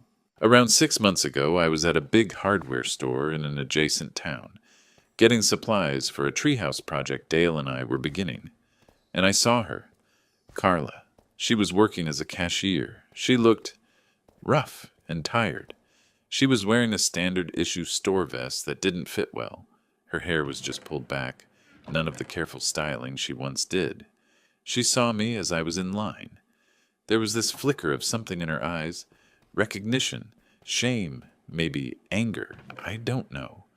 I just nodded curtly, paid for my items. With a different cashier, I switched lines and left. She didn't try to speak to me. I didn't try to speak to her. It was a strange, uncomfortable moment. Felt like looking at a ghost from a past life. I heard later, through a very persistent, distant acquaintance who cornered me at a community event before I could get away, and who I've since learned to avoid like the plague, that she's living in a tiny, run-down apartment, barely making ends meet. Apparently, she's alienated a lot of her old friends because she's either constantly asking for money or just radiating bitterness. The job she had, gone. The stress of her situation, the unreliability after Sean did his thing, it all caught up with her. She lost that job months ago. The cashier gig is probably all she can get right now. There's no satisfaction in seeing someone brought that low. Not really. But there's also no pity on my part. She engineered her own downfall. She had a choice. A stable life with me and a welcoming, if initially cautious family, or a gamble on her deadbeat brother. She chose poorly. The universe, or just cause and effect, delivered the consequences. Her brother was the catalyst, but her choices were the foundation of her current misery. I had one more interaction related to her indirectly. About 2 months ago, I got a letter. It was from a lawyer, not addressed to me threateningly, but an inquiry. Carla was seemingly trying to declare bankruptcy or was being pursued for debts, and they were trying to locate assets or something similar. They were asking if she had any property or financial interest left at my address, or if there were any joint accounts I was aware of from our engagement period. I wrote back a very simple letter. Ms. has no property or financial interest at my address. All joint ventures or plans were terminated on. We have no shared accounts. That was it. End of story. So that's it. The chapter is well and truly closed. My kids are thriving, and that's all the feel-good I need. I made some hard choices, faced some ugliness, but I have no regrets about how I handled the situation. Thanks again to everyone who read, commented, and offered perspective. It was an unexpected source of clarity during a pretty messed up time. This will be my final update on this. Time to just focus on the good stuff, raising my kids and building that treehouse. Peace out. Time for another story you won't believe. So I'm 32F, and he, 35M, we'll name him Dale, have been married for 6 years. We've been together for 8. We have a toddler, Emily, who is 3, and a newborn, Sean, who is only 2 months old. Just 2 months. I'm still bleeding occasionally. My hormones are completely out of whack. I'm hardly sleeping more than 2 hours at a time. And I've been managing almost everything with Sean because Dale was, well, giving me space, or overwhelmed by the baby's cries. What that really meant was he was playing video games with noise-canceling headphones, or suddenly had a ton of things to do outside the house. Before all of this. Gosh, it feels like ages ago. Dale was okay, I suppose. He was never very hands-on, not truly the nurturing type, but I assumed he was a decent enough person. He had a steady job, paid his portion of the bills. We shared laughs. I believed we were strong. Clearly, I was a fool. He always had a somewhat selfish streak, a little lazy around the house, but I always picked up the slack. I truly always did. I thought that's what you do in a partnership. As it turns out, I was simply enabling a leech. Sean's pregnancy was difficult. I experienced morning sickness well into the 2nd trimester. Then sciatica, so severe I could hardly walk. Delivery wasn't easy either. It was a long labor that almost ended in a C-section, and then you're back home, with this tiny crying human and another small child who needs you, and your body feels like it's been put through a meat grinder. I was exhausted, emotionally shattered, and largely alone in it. Dale would pat my shoulder and say, "You're doing great, babe," then vanish. Around 6 weeks postpartum, Dale declares he's heading to a bachelor party for his college buddy, Scott. 3 days out of state. My first reaction was, "Are you fucking kidding me?" I hadn't slept soundly in weeks. I was covered in baby spit up half the time, and Emily was misbehaving because her world had been turned upside down by the new baby. Me now? You want to go away now? Dale, babe, it's Scott. I'm the best man. It's been planned for months. My pregnancy with Sean was planned for 9 months. I require assistance, Dale. Dale, my mother can come over. You'll manage. It's only a few days. I need this. I'm stressed as well. Stressed? From what? Avoiding diaper changes? He went, of course. I was furious, but too exhausted to argue with him effectively. His mother came for a few hours one day, which was more trouble than assistance, frankly. She just critiqued my household management and told me I was coddling Sean by holding him too often. When he came back all smiles, saying he missed me so much. But something was off. He was nervous with his phone, like always face down, or he'd turn it away if I approached. He was strangely defensive if I asked simple questions about the trip. It was just guys being guys you wouldn't understand. Then he started being unkind. If I was emotional, which, hello, newborn and no sleep, he'd say I was being hormonal and illogical. If I mentioned feeling overwhelmed, he'd sigh dramatically and say, "Can't I just have some quiet when I return home from work?" He started picking arguments over trivial matters. The house isn't clean enough. When was he going to clean it? Dinner isn't what he felt like eating. I was apparently letting myself go. This from a man whose primary contribution to childcare was complaining about the noise. The phone issue truly bothered me. He'd take it to the bathroom, even for a shower. One night, I simply asked him directly, "Me, is there something on your phone you don't want me to see?" Dale, what kind of question is that? Of course not. Me, then let me see it.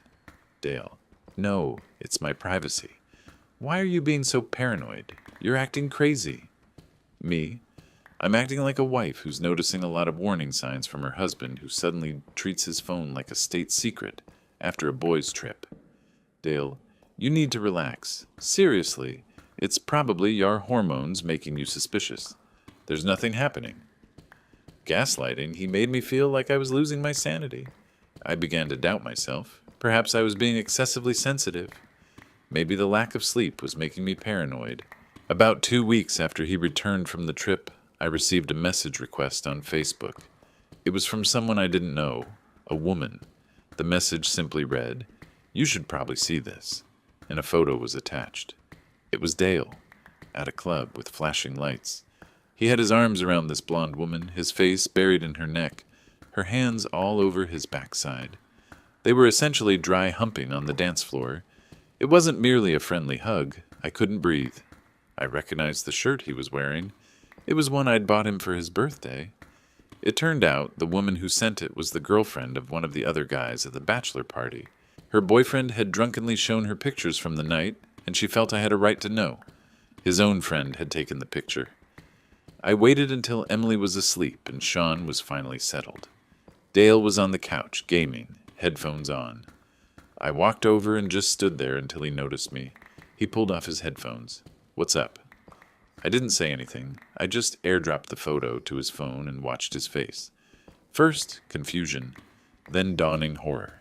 Then his face just crumpled. He looked up at me, eyes wide. "Dale, where did you get that?" Me, "Does it matter? Is it you, Dale? Is that some random woman you were grinding against while I was at home, drowning in diapers and exhaustion?" Dale, "Babe, it's not what it looks like. We were all drunk. It was just some stupid dancing." Me, "Dancing? Dale, you look like you're about to screw her on the dance floor. And what happened after the dancing?" He just stared at his hands. Silence. "Did you sleep with her, Dale?" More silence. His face was pale. "Did you sleep with her?" I was shouting by then, mumbling, "Yes, okay? Yes. I was drunk. It was a mistake. It meant nothing." A mistake. It meant nothing. While I was recovering from pushing this child out of my body. While I was caring for our children. Me, a mistake? You lied to my face for weeks. You called me crazy. You allowed me to think I was losing my mind. You watched me suffer. Dale, I didn't want to hurt you. Well, congratulations. You failed spectacularly. The argument was unpleasant. He tried to blame the alcohol, the guys egging him on, even me, for being distant since the baby. I just saw red. I believe I screamed things I don't even recall. At one point, he tried to grab my arm to make me calm down, and I slapped his hand away so forcefully my palm stung. I didn't sleep that night. I just sat on the nursery floor, holding Sean, watching Emily breathe on the monitor. My world had just imploded. The man I married, the father of my children, was a liar and a cheat. And worse, he was a coward. The next morning, I started packing. Dale tried to stop me, begging, crying. Dale, please don't do this. We can fix this. I'll do anything. Me, no, Dale, you did this. There's no we fixing it. You broke it. I can't even look at you. He followed me from room to room, whining and pleading. It was pathetic. He didn't understand. He still thought he could talk his way out of it. I called my sister, crying, and told her I was coming to stay with her. She just said, I'm on my way. Leaving was chaos.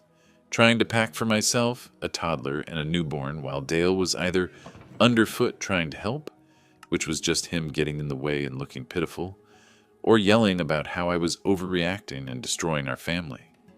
My sister arrived like a cavalry charge, took one look at my face, one look at Dale, and just started loading bags into her car.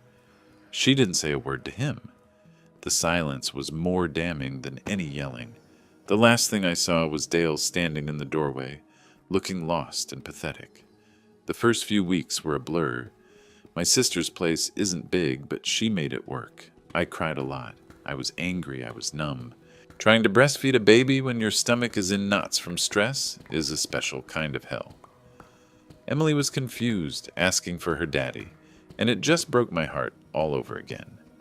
My parents, once they got over the shock, were supportive too in their own way, mostly by bad-mouthing Dale, which honestly helped.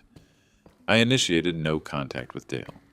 He blew up my phone for a while, texts, calls, voicemails, ranging from, I love you, I'm so sorry, please come home, to, you're being vindictive, you're keeping my kids from me.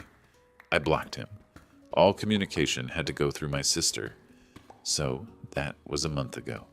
I've been slowly trying to piece together some semblance of a new normal, looking into daycare for Sean so I can eventually go back to work, trying to find an apartment. Then 3 days ago, I received a frantic call from my mother-in-law, Ruby. Dale is sick, very sick. He finally went to a doctor after feeling terrible for weeks, and he had some tests performed. It turns out his one-night mistake at the bachelor party wasn't just with some unfamiliar woman he encountered at a club. According to what he eventually admitted to his mom, and what she tearfully recounted to me over the phone, after the club, he and a couple of the other guys went and got hookers. And the one he was with, well, she left him with a permanent parting gift. Dale has HIV. He didn't get it from the woman in the photo. He got it from a prostitute he paid for later that evening. So he didn't just cheat once. He cheated multiple times in one night, and one of those times was with a sex worker. And he lied about everything. Now, his whole family is bombarding my phone. My Mill, Phil, his siblings.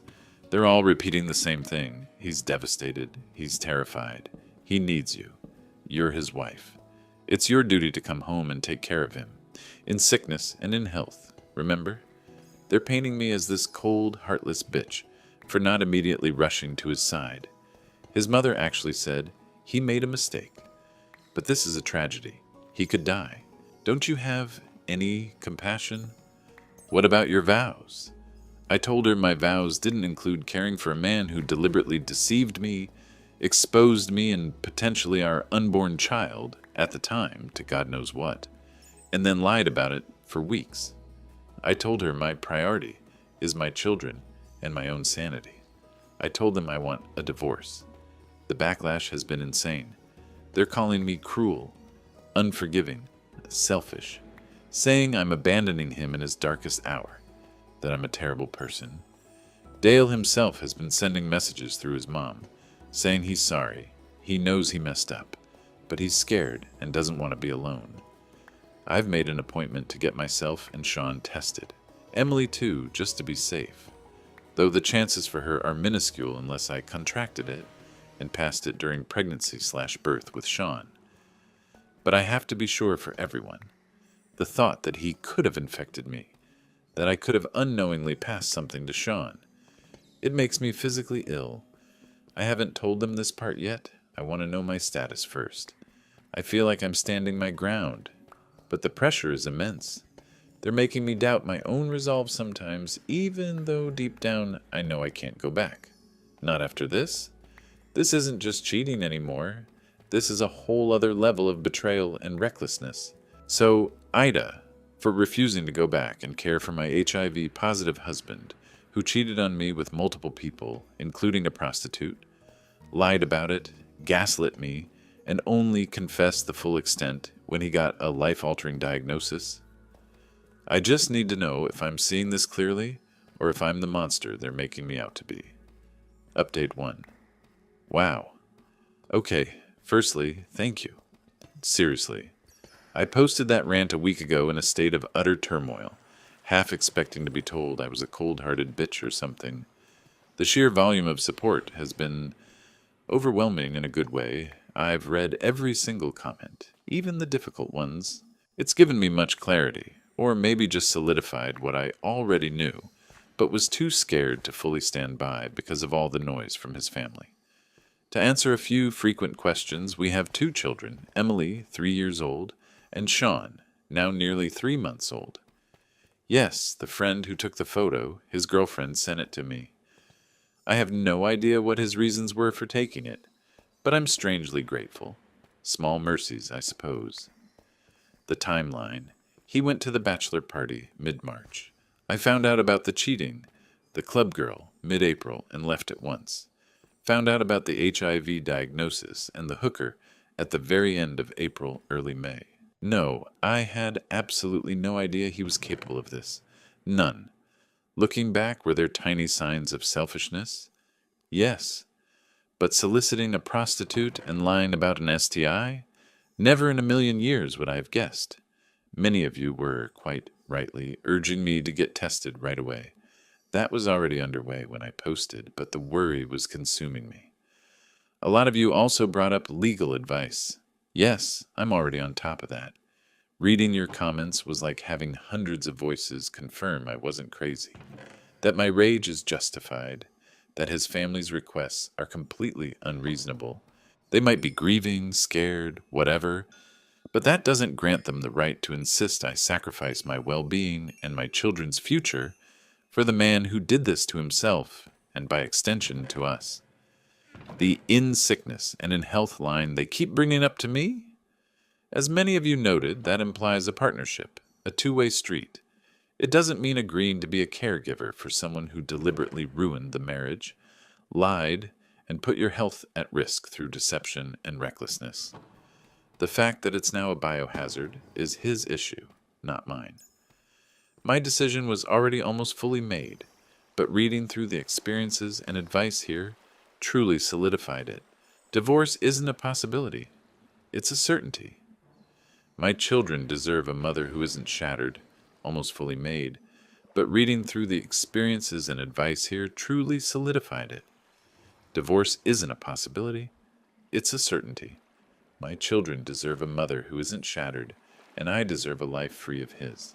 Contamination in every sense of the word. After hours of deliberation, these are the actions I chose to pursue. 1. Testing. This was my top concern. I brought myself and Sean in for blood tests the day after I learned of Dale's diagnosis. Emily also, though the doctor assured me the risk to her was exceptionally low, unless I was positive, and it was passed on during the pregnancy or birth of Sean, which would suggest I was infected before Sean was conceived, or very early on, which is a terrifying thought spiral I went down repeatedly. The waiting period for the results was the worst 3 days of my entire life. Repeatedly, the waiting period for the results was the worst 3 days of my entire life. Sheer, absolute dread. Every itch, every slightly warm sensation, I was certain it was a symptom. My sister practically had to restrain me to prevent me from searching symptoms constantly. 2.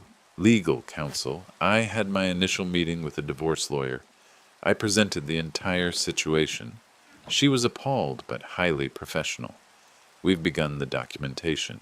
She recommended I keep all contact with Dale and his family, documented or ideally directed through her. 3. Notifying the in-laws officially after receiving the test results. More on that in a moment. I had my sister contact my mother-in-law. My lawyer recommended it, acting as a cease and desist concerning the harassment, and a preliminary message about official proceedings. My sister is far better at remaining composed and simply stating facts than I am currently, and these were the results of those actions. 1. Test results. Negative. All of us. Myself, Sean, Emily. Negative for HIV. Negative for everything else they screened for. When the doctor told me, I burst into tears in her office. 2. The in-laws' reaction, as expected, was not good. After my sister's call, my mother-in-law somehow obtained my new temporary number. She must have coaxed it out of someone, and left me a voicemail that could curdle milk. Ruby? Voicemail? So that's it then? He gets a scary diagnosis and you just throw him away like trash after he gave you a home and children? You're a cold, vindictive woman. I hope you're happy when he's all alone and suffering. This will be on your conscience. He's your husband. I played it for my lawyer. She just raised an eyebrow and said, "Save that." The rest of his family has fallen silent for now. They're probably regrouping to devise new ways to brand me as Satan. 3. Dale's reaction. He's attempted to contact me directly, mostly with pathetic texts sent via others, because I still have him blocked everywhere. I'm so sorry I scared you. I'm glad you're okay. Please, can we just talk? I need you. Need me for what? To change his adult diapers in a few years? To be his emotional punching bag? No, thanks. Hard pass. My lawyer is dispatching the official separation agreement and divorce papers to him next week. So that's our current situation. Relieved about the tests, I'm steeling myself for the divorce battle. It's going to be messy, I know it. His family will likely attempt to tarnish my reputation. He'll probably portray himself as the victim. But I have my children, we have our health, and I have a very good lawyer. Thank you all again for listening. It meant a great deal more than you know. I'll update again if there's anything important to share, but frankly, I'm hoping for a period of calm, uneventful peace, while the lawyers handle matters. A girl can dream, right? Update 2. Hello again, everyone. It's been about 8 months since Update 1. So, approximately 9 months since D-Day, or HIV Day, as I've morbidly begun to call it in my mind. I promised an update if anything important happened, and well, things have certainly occurred. I'm hoping this will be the final one because, truthfully, I'm weary of this whole ordeal and ready to close this particular book. The divorce is complete, finalized a few weeks ago, and it was an absolute mess, just as I predicted. Dale, encouraged by his charming family, tried to make things as challenging as possible. He actually tried to argue for shared custody of Emily and Sean, with his lawyer even implying that my vengeful character in leaving him when he was sick and vulnerable made me an unstable parent. My lawyer nearly chuckled them out of the room, then serenely laid out the timeline of his dishonesty, the exposure risk to the children, and the fact he'd barely changed a diaper in his life, much less acted as a primary caregiver. Thankfully, the judge discerned the truth, and I have full physical custody. Dale receives supervised visits with Emily at a specific center. Sean is still too young, and frankly, the danger of Dale's carelessness is too great for my ease with an infant. These visits depend on him being well enough, demonstrating he's adhering to his medical guidelines and posing no threat. To date, he hasn't utilized many of the available sessions, typically explaining his absence by stating he's not feeling well. Regarding finances, they attempted to contend he shouldn't need to pay significant child support, or alimony due to his health condition and diminished earning ability. Once more, my lawyer proved to be exceptionally skilled. She highlighted that his condition was a direct consequence of his personal conduct and unfaithfulness, and that he was employed and earning well before he chose to devastate our lives. The monetary settlement is fair, not lavish, but it's sufficient for me to establish myself properly with the children. As a minor upside, he was forced to sell his cherished car. The badgering from his family, especially Ruby, his mother, also persisted for quite a while. Accusatory texts, phone calls to my parents, and even some indirect remarks on my sister's social media all occurred. My attorney dispatched another, more sternly worded cease and desist, implying harassment charges which largely silenced them. They still shoot daggers with their eyes if our paths ever intersect, since we unfortunately reside in the same broad vicinity, but the direct assaults have ceased. From what I've gathered via the rumor mill, because I'm certainly not inquiring, Dale isn't faring well. This isn't merely physical with the HIV. He is seemingly contending with medication side effects and has frequently been unwell. Mentally, he's a mess. Most of his friends, including those from the bachelor party, have pulled away. Evidently, word got out about the hooker and the HIV, and abruptly he's persona non grata. It appears the bro code fails to encompass lifelong STIs.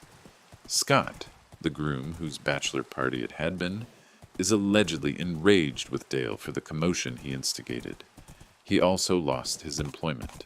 It wasn't directly due to the HIV, as that would be unlawful, but his performance plummeted. He was constantly absent due to illness, and they identified valid justifications. Thus, his anxieties about diminished earning capacity materialized into a self-fulfilling prophecy. His parents are currently backing him financially. Ruby still sometimes attempts to send messages through third parties, as I have her blocked everywhere, saying I should find it in my heart to forgive and display some Christian kindness. I find it in my heart to hit delete. For myself and the children, this has been the most difficult part, but also the most fulfilling. Establishing a new routine as a single mom to a toddler and a baby is no small feat, and I'm tired almost constantly. However, it's a distinct sort of tiredness now. I secured a small apartment, Emily has her own small room, and Sean's crib is in my room. It's tranquil. Emily still inquires about her father at times. I'm truthful with her in a way that suits her age, informing her Daddy made some major errors and he's unwell, so he cannot reside with us at present. It's deeply upsetting, but I won't deceive her. She sees him sometimes at the supervised visits, and they are merely acceptable. He appears weary and sorrowful. She's typically pleased to see him, but also equally content to come home with me. Sean, conversely, is a plump, joyful infant. He's rolling over and chuckling, and he will never recall any of this turmoil, for which I am thankful. I've commenced some remote freelance work, and I'm investigating part-time childcare for Sean for a couple of hours weekly, so I can accept more assignments. My parents and sister remain an incredible support network. Therefore, that's the conclusion. The divorce is finalized. We are secure. We are well. Dale is facing the repercussions of his choices. His family is free to think whatever they wish about me. Their opinions don't cover my expenses or calm my crying infant at 3 a.m. Am I content? Not in a joyful, life is flawless manner. I'm still recovering. I'm still upset occasionally. I still grieve for the family I believed I possessed. Yet I am at peace, more than I have been in years. Thank you all once more for serving as a sounding board when I was at my lowest point, for the counsel, the assistance, and for making me feel less isolated in this ordeal. Hopefully, this marks the very last occasion I'll ever have to post about Dale and his situation. We are progressing. Be well, everyone. Next story. So, I'm a guy, early 30s now, doing quite well for myself. Got a career I worked my tail off for, a nice place, the kind of stuff that's meant you've succeeded, right? But the past has this unpleasant tendency to emerge unexpectedly. usually reeking of desperation and entitlement. My early life, well, it was just me and Mom for a long time. Dad was never around. He left before I was born, from what I understand. And you know what? For a while, Mom was my whole world. She worked 2 jobs, always tired, but she was there. We weren't wealthy, far from it, but it was. Stable. I remember her reading to me, helping with homework, the smell of her cheap perfume when she'd tuck me in.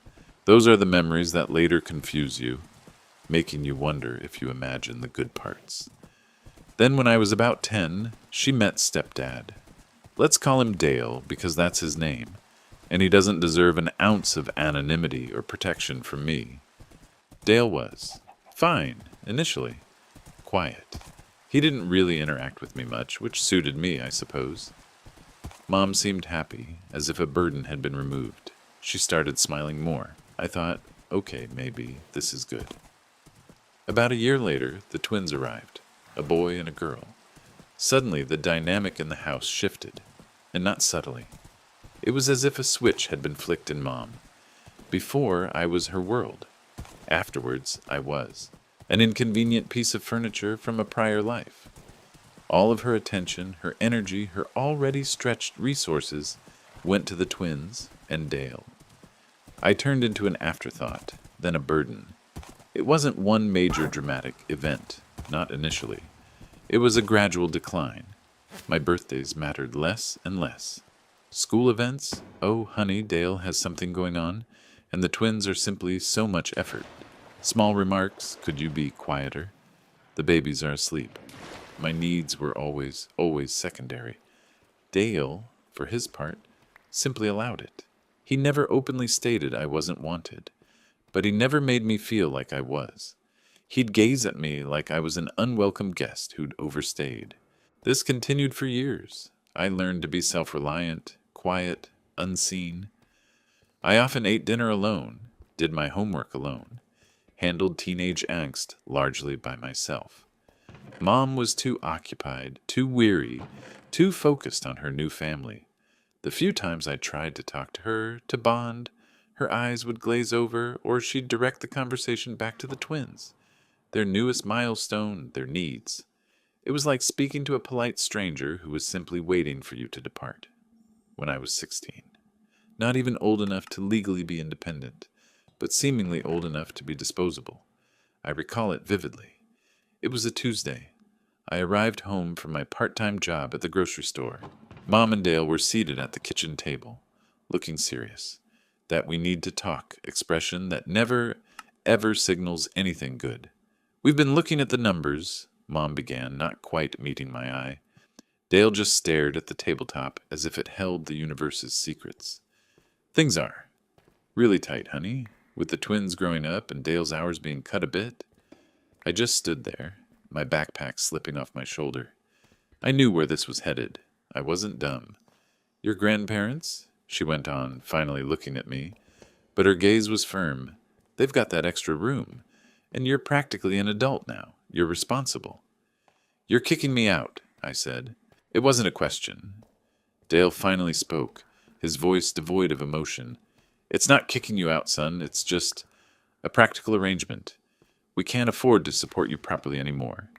You'd be better off there. More space. More space for them, he meant. I looked at my mother. There was nothing there. No sorrow, no regret. Just a kind of stark determination. It was like she'd already grieved my loss years ago and was just now getting to the formalities. What about school? I asked, my voice trembling slightly despite myself. My friends? My job? Your grandparents don't live that far, Mom said dismissively. You can make it work. You're resourceful. Resourceful. That was their justification for abandoning me, I argued. God, did I argue? I shouted. I might have begged a little, though I hate to admit it. I asked her how she could do this. Didn't I matter at all? The entire event is a blur of rage and a cold, firm nod of betrayal. Dale primarily remained silent, letting her handle the unpleasant task. At a certain point, he simply stated, "It's for the best, for everyone." For their everyone, perhaps. They didn't even appear guilty. That's what struck me. They seemed relieved. Consequently, a week later, I was living with my maternal grandparents. They were decent individuals, old-fashioned, quiet. They took me in without complaint, though I could see the disappointment in their eyes, not with me, but with their daughter. They rarely spoke of it, but Grandma would sometimes simply sigh and shake her head when she thought I wasn't looking. I retained my job, switched schools for my final year of high school. It was hell. New school, no friends, living in a house that felt like a museum. But I was determined. I wouldn't grant them the pleasure of seeing me fail. I worked extremely hard, achieved respectable grades, and somehow managed to get into a state college. That's when I made the error of thinking Mom might actually care at all. I needed help with tuition, books, just a small amount. I called her. Big mistake. "Oh, honey," she said, that insincere, sweet voice she used when she was on the verge of disappointing me. "We'd truly like to help, but you know, the twins. Kyle needs braces, and Sky has her dance classes, and Dale's car recently broke down. There's just nothing extra." I remember gripping the phone so hard my knuckles were white. "Mom," I said, attempting to keep my voice steady, "I got into college. This is important, and we're so proud of you," she chirped. "But you're resourceful. You'll manage. Perhaps get some more loans." Resourceful. There it was again, their free pass for being terrible parents. I hung up. I was beyond tears with her. I called my Aunt Carol, Mom's younger sister. Carol had always been the more sensible one in the family. She listened, she sighed, and then she said, "Okay, sweetie, let's see what we can do." And she did. She co-signed a loan, sent me a bit of money when she could. She was the one who had faith in me, not my own mother. College was hard, working 2 jobs, studying intensely, barely sleeping. But every time I considered quitting, I'd recall that phone call with Mom, that nonchalant dismissal, and it motivated me. Spite is a potent driver, I can tell you. I graduated, got a good job, then a better one, advanced my career, paid off those loans, including the one Aunt Carol assisted me with, sent her flowers every year on my graduation anniversary. I built a life, a good one, all by myself, with no thanks to them. Fast forward about 15 years. I hadn't seen Mom or Dale in a long time. A Christmas card occasionally, maybe a call on my birthday if she remembered. Usually inquiring about my progress, as if she were performing a survey. I kept it short, courteous, distant. They knew I was succeeding, and Carol probably let slip a few details over the years, thinking it might make Mom proud or something. Little did she realize. Then, about 3 months ago, my doorbell rings on a Saturday afternoon. I'm not expecting anyone. I look through the peephole and my stomach just plummets. It's them. Mom and Dale, standing on my porch. I almost didn't open the door, but I had to. "Well, look at you," Mom said, beaming as if we were long-lost best friends. "This place is lovely." She tried to step in for a hug. I dodged. Old reflexes. "What do you want?" I asked. "No pleasantries, no nice to see you." Dale shuffled his feet. "Can we come in, son? It's been a long time." Reluctantly, I allowed them into the hallway. Didn't offer them a seat. They looked around, Mom a little too obviously impressed. Dale looking awkward, like he always did when he wasn't fully in charge of the situation. "So," Mom started, getting straight to it after a few clumsy attempts at small talk that I immediately shut down. "We hear you're doing really well for yourself. We're so proud." "Get to the point," I said. She exchanged a look with Dale. Then she launched into it. "It's the twins," she said, her voice adopting that pleading tone I remembered so clearly. "They're both starting college in the fall. You know how expensive it is these days." I just stared at her. "And we were thinking," Dale interjected, "seeing as you're comfortable, maybe you could help them out a bit for their tuition. You know, family helps family." Family? He actually said family helps family. I felt a laugh, a truly bitter one, well up inside me. "Are you serious?" I asked. "Of course we're serious," Mom said a little too brightly. "They're your brother and sister after all." That's when I snapped. "My brother and sister? I said, my voice rising. The ones whose existence meant I got thrown out on my ass at 16. The ones you prioritized over your own son. That, brother and sister, Mom flinched.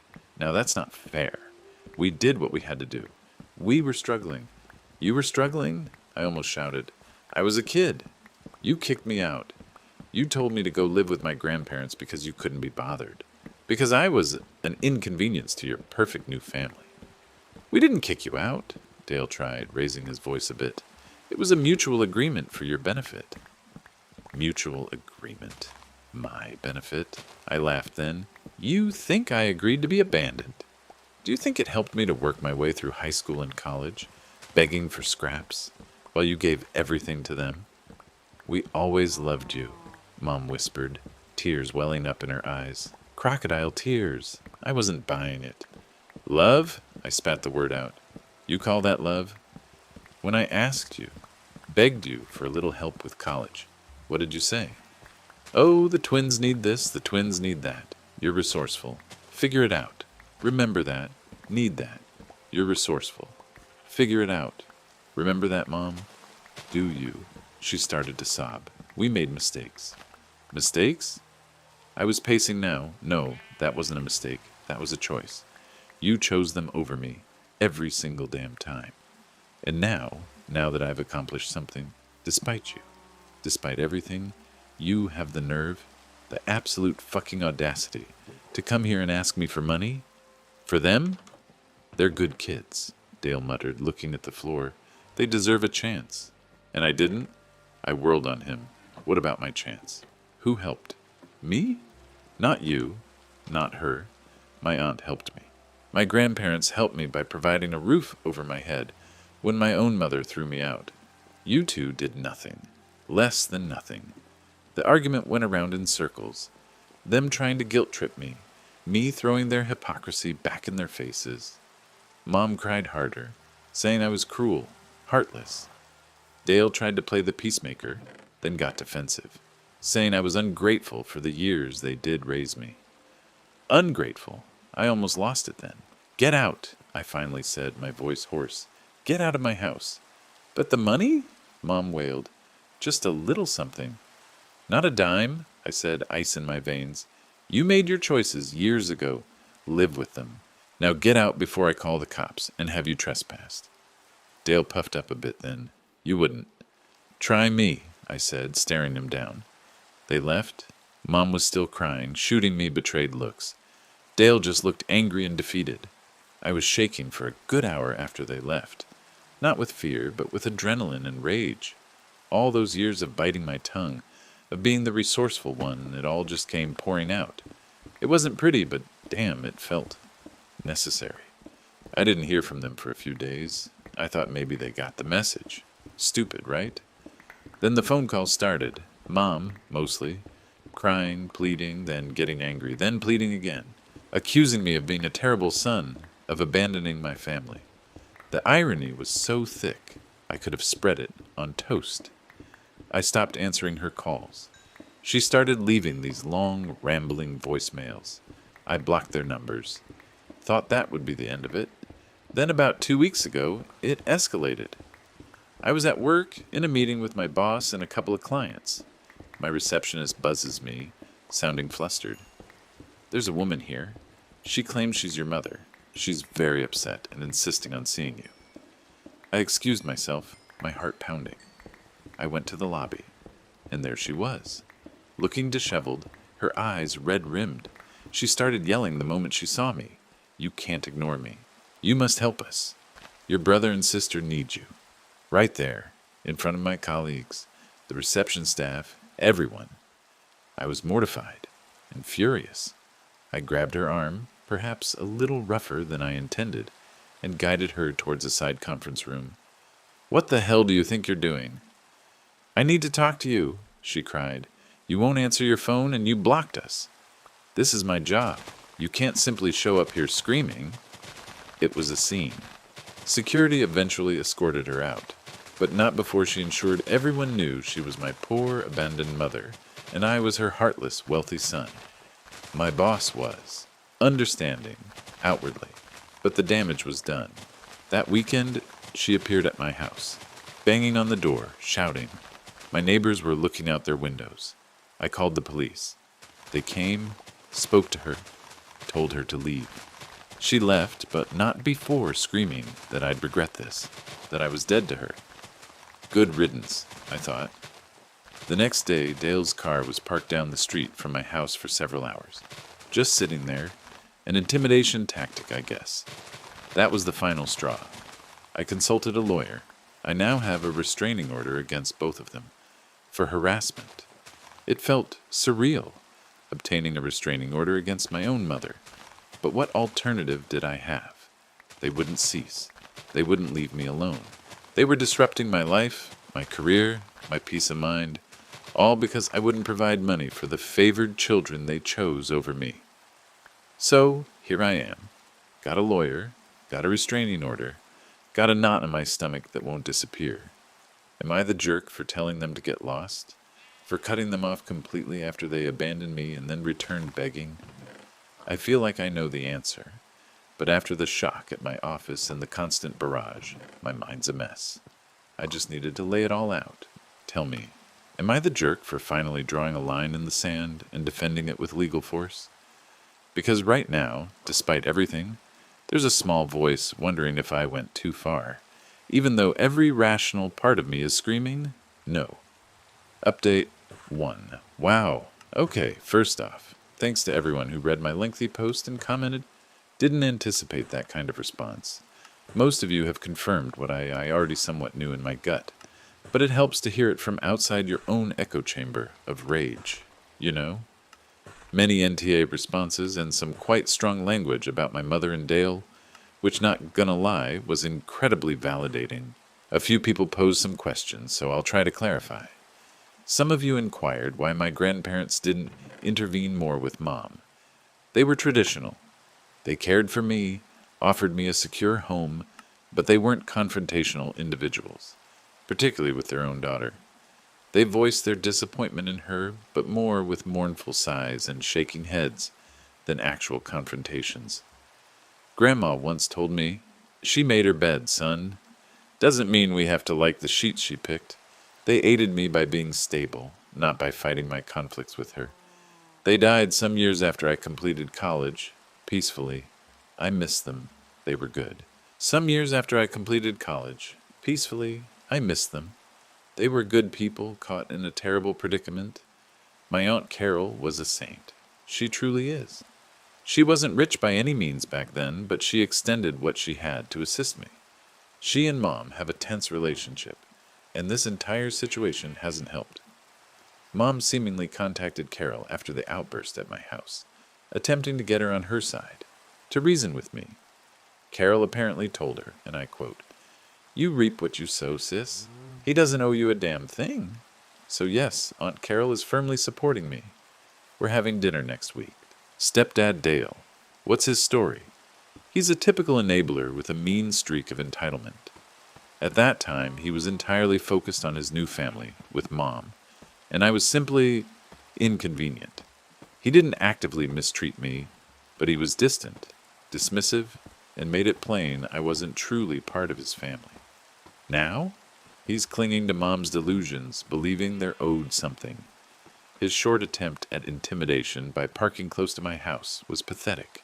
He's fundamentally a coward. The twins, some inquired about them. Truthfully, I hardly know them. They were young children when I departed. I have no connection to them. Are they good children? Bad children? Spoiled? I have no clue, and frankly, I don't care. They're my Mom and Dale's duty, not mine. If they're respectable, they'll grasp why I want nothing to do with their parents. If they're like their parents, then good riddance to them as well. Severe? Perhaps. But that's my current state. Reading your comments, especially those sharing similar stories, damn, there are many of us out there with dysfunctional families, didn't truly make me self-reflect in a way that caused me to doubt my actions. If anything, it strengthened my determination. Some of you employ terms like financial abuse, emotional neglect, and parental alienation. And yes, those fit, seeing it labeled in that way. It silences that small voice that attempts to whisper, "Perhaps you're being too harsh." No, I'm not being too harsh. I'm responding to years of being treated as if I were disposable. The choice to obtain the restraining order wasn't simple in an emotional sense. The choice to obtain the restraining order wasn't easy in an emotional sense. It's a hell of a thing to do to your own mother. But logically, it was the sole remaining step. They wouldn't cease. I had to safeguard my peace. There's no deliberation about whether or not to assist them. That door is welded shut, bolted, and barricaded. The deliberation was about how to make them grasp that I'm serious. So, after the restraining order was served, and yes, it was formally delivered by a process server, which I'm sure was a delightful experience for them, I took a few additional steps, following advice from my lawyer and some of you. 1. I informed my workplace. I had a formal discussion with HR and my boss, presented them with a copy of the restraining order, explained the circumstances concisely, professionally. They were remarkably supportive. HR has flagged my name with security, and they know to contact the police at once if either Mom or Dale appear. It was embarrassing, but necessary. 2. Home security. I upgraded my home security system. More cameras, improved sensors. Sounds like overkill, but after Dale's recent drive-by, I'm not taking any risks. 3. Documentation. My lawyer told me to record everything. Every attempt at contact. Every strange car I spot, anything at all. So I have a little black book now. It feels like I'm a damn spy. But if they break the order, I want the evidence. 4. Blocked on social media as a precaution. I don't use it much, but I made sure they and any known flying monkeys are blocked on every platform. Not that they were trying to reach me there, but just to shut down all possible ways. Since the restraining order was delivered about a week and a half ago, it's been quiet. No calls, clearly. Their numbers are blocked, but they could try from different ones. No unexpected visits. Dale hasn't been spotted lurking. It's the calm after the storm, I suppose. But it's a strained silence. I'm waiting for the other shoe to drop. People like them, with that much entitlement and delusion, they don't simply give up, do they? Or maybe the legal documents finally scared them straight? I'm not sure. Aunt Carol mentioned Mom contacted her again after being served. Apparently Mom was frantic, then enraged, then acted like the victim, claiming I was trying to ruin her. Carol said she told Mom, "You're destroying yourself. He's just protecting himself from you." God, I love that woman. According to Carol, Mom then began to cry, complaining that nobody understands, and how the twins will be heartbroken they can't go to their dream colleges. Carol simply ended the call. So for the moment, there's a delicate calm. Or at least, no active conflict. I'm not letting my guard down. I'm still somewhat wary. But things are improved. Thanks again for hearing my complaints and for the counsel. It's strangely reassuring to realize you're not by yourself in this sort of madness. I'll provide another update if anything major occurs, such as them actually adhering to the restraining order permanently, or more probably if one of them acts foolishly and faces further legal issues. For the present, I'm simply attempting to resume my life. Update 2. Okay, it's been a few months since my previous update, roughly 3 months since the restraining order was delivered, to be precise. Many of you requested an update, so here it is. Get your popcorn ready, because this part had a rather dramatic peak, though perhaps not the one I anticipated. So, for approximately the initial 6 weeks, nothing happened. I nearly began to believe that perhaps the legal documents had actually worked, that the threat of actual repercussions had gotten through to them. I even started to unwind a little. Then about a month and a half ago, I was leaving work. It was evening, getting dark. I got to my car in the parking garage, and as I was about to open it, I heard, "You can't do this to us." My blood pressure shot up. It was Mom. She rushed out from behind a concrete pillar, looking unhinged. Her eyes were wide, hair disheveled, clothes creased as if she'd slept in them. Dale was nowhere to be seen, thankfully. "Mom, you can't be here." I said, trying to keep my voice steady, already reaching for my phone. There's a restraining order. You know that. I was deliberately trying to maintain my distance, remembering every horror story about restraining order violations. A piece of paper isn't going to stop me from talking to my own son, she shrieked, taking a step towards me. We're ruined. The twins. Their future is ruined because of you. They can't go to college. Their friends are all going, and they're heartbroken. That's your problem, Mom, not mine, I said, backing up slowly. You made your choices. Now you need to leave. Right now.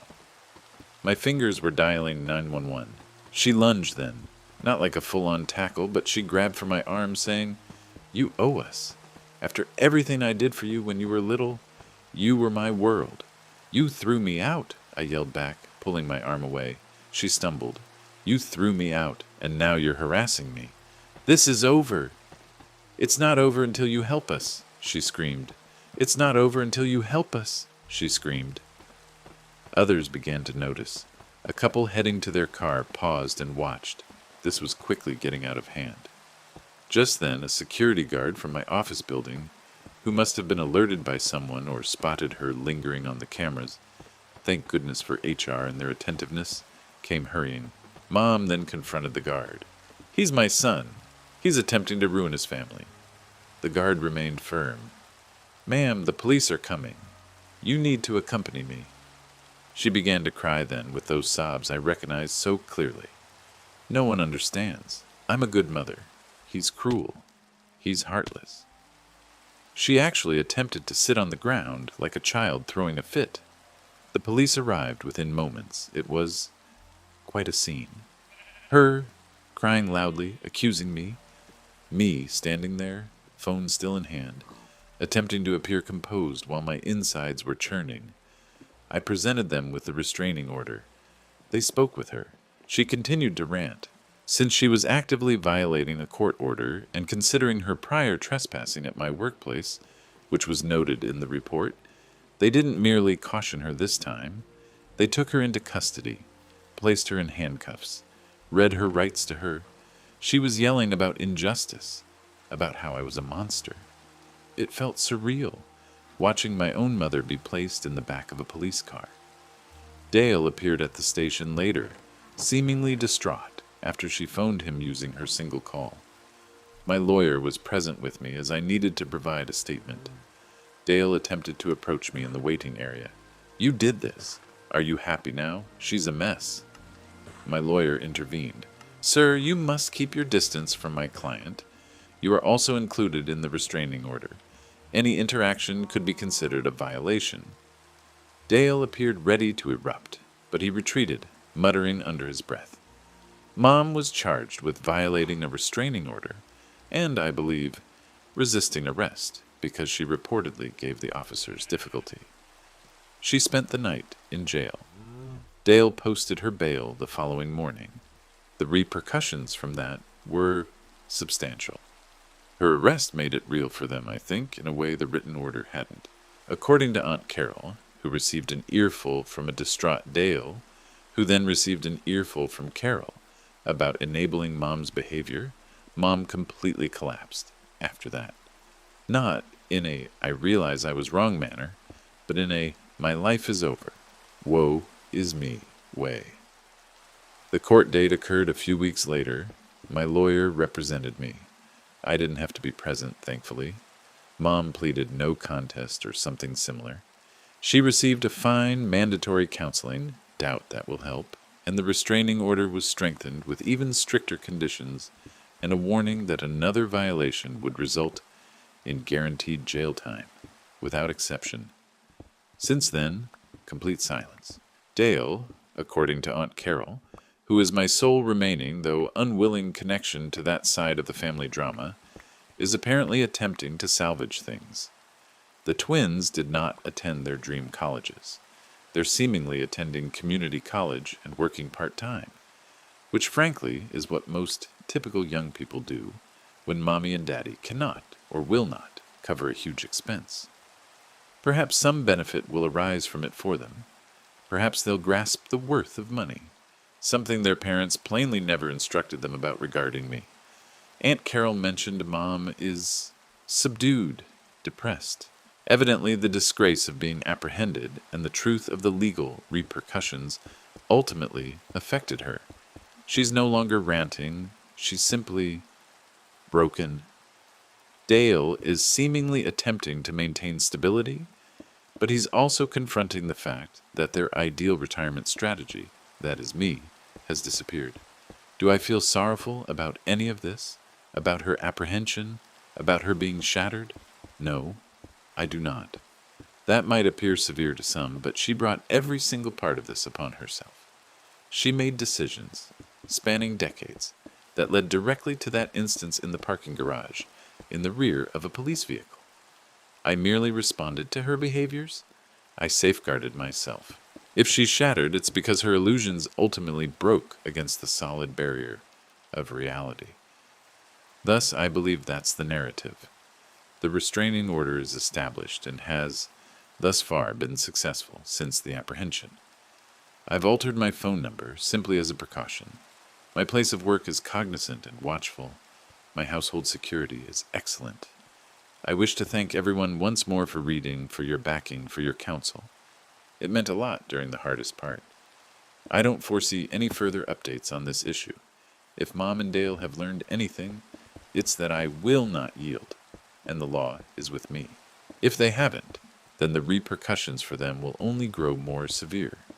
This is likely my last post on this topic. It's time for me to fully move on and enjoy the life I created for myself, free from their theatrics and their demands. It's been quite a journey, and not one I'd wish on anyone.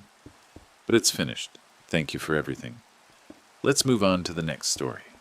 I'm a 32-year-old guy. The events I'm going to tell you about began roughly 3 months ago. The main individuals involved are me, my now ex-fiancée. She was 29 then, and her parents, my ex-future in-laws. The other important person, though she's no longer with us, is my mother. My mother died 4 years ago from a particularly aggressive form of cancer. It was a devastating time. She was a kind, generous woman, the sort who would go out of her way for anyone. This is relevant because she once greatly assisted my ex-future in-laws. About 10 years ago, my ex-future father-in-law's business failed, and they lost almost everything, facing actual homelessness. My mother, who had a small rental property she inherited, let them live there rent-free for over a year until they got back on their feet. She never requested anything in return. She simply did it because that's who she was. My ex-fiancée and I had been together for 3 years before we got engaged. I had known her for much longer, obviously through my mother, and there were subtle things, moments I likely overlooked. My ex-fiancée could be quite charming, and when it was just the two of us, things were generally good. But when she was with her parents, she often transformed, becoming more submissive to them, quicker to concur with their frequently sharp opinions. Her parents, my ex-future in-laws, always had an air of arrogance. They enjoyed their regained financial status and frequently made it known. Her parents, my ex-future in-laws, consistently displayed an air of arrogance. They relished their recovered financial standing and frequently let it be known. I endured their manner for my ex-fiancée's sake, believing our relationship was strong enough. The engagement occurred, and my ex-fiancée was overjoyed. We began arranging the wedding, and almost at once, her parents insisted on holding an engagement party at their spacious residence. They assumed full control of the planning. My ex-fiancée appeared to consider this typical, and then nearly right away, her parents insisted on throwing an engagement party at their grand house. They entirely managed the arrangements. My ex-fiancée seemed to find this customary. However, I harbored doubts. Throughout the planning discussions, my ex-future mother-in-law would offer these small remarks concerning my employment or my family origins. My ex-future father-in-law would typically just laugh quietly in agreement. My ex-fiancée would commonly remark, commonly just chuckle along. My ex-fiancée would typically utter, "Oh, Mom, don't be like that," yet without any genuine conviction.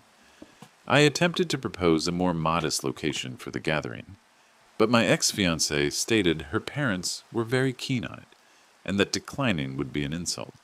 I dismissed it, reassuring myself it was merely a single evening. The guest list was largely biased towards their acquaintances and business connections, individuals I scarcely knew. My personal guest list was modest, primarily consisting of a few close companions and some extended relatives. The week leading up to the party, my ex-fiancée was especially stressed. Her mother kept altering specifics, piling on requests. My ex-fiancée lashed out at me a few times, short-tempered, easily annoyed. On one occasion, when I brought up that I would have enjoyed being involved in the wedding arrangements, my ex-fiancée remarked that it was likely for the best, given my very traditional preferences and potential conflict with her mother's more contemporary outlook. It was a strange, somewhat detached comment, but I dismissed it as stress. The evening of the engagement party came. My ex-future in-law's home was lavishly adorned. I felt like a spectator in my own existence. My ex-fiancée was thriving, moving quickly among guests, radiant. Her parents were presiding, clearly relishing the spectacle.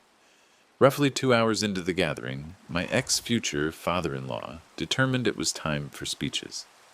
He began speaking about my ex-fiancée, then about me, offering some general remarks. Then he glanced at me with a smirk and stated, "You know, my wife and I were just recalling the other day about your mother. She was quite a personality, always held an opinion on everything. A bit of a meddler, if you remember. That time she assisted us. Well, she definitely ensured everyone was aware she was acting the saint." I froze. My blood turned to ice. My ex-future mother-in-law, standing beside him, laughed. "Oh, absolutely, darling," she added. "She was always a bit excessive, behaving as if she were superior to everyone, even when she was merely meddling in others' affairs. So generous." She uttered the word generous with such a sarcastic sneer, it felt like a physical blow. My ex-fiancée stood next to them, a frozen smile on her face. She looked at me briefly, then swiftly averted her gaze. She uttered nothing, not one word to defend my mother, the woman who had provided shelter for her parents. The room had fallen silent. All gazes were fixed on me. I could sense the warmth spread across my face. The image of my mother, weak and delicate in her last months, contrasted with their harsh, contemptuous remarks, was unbearable.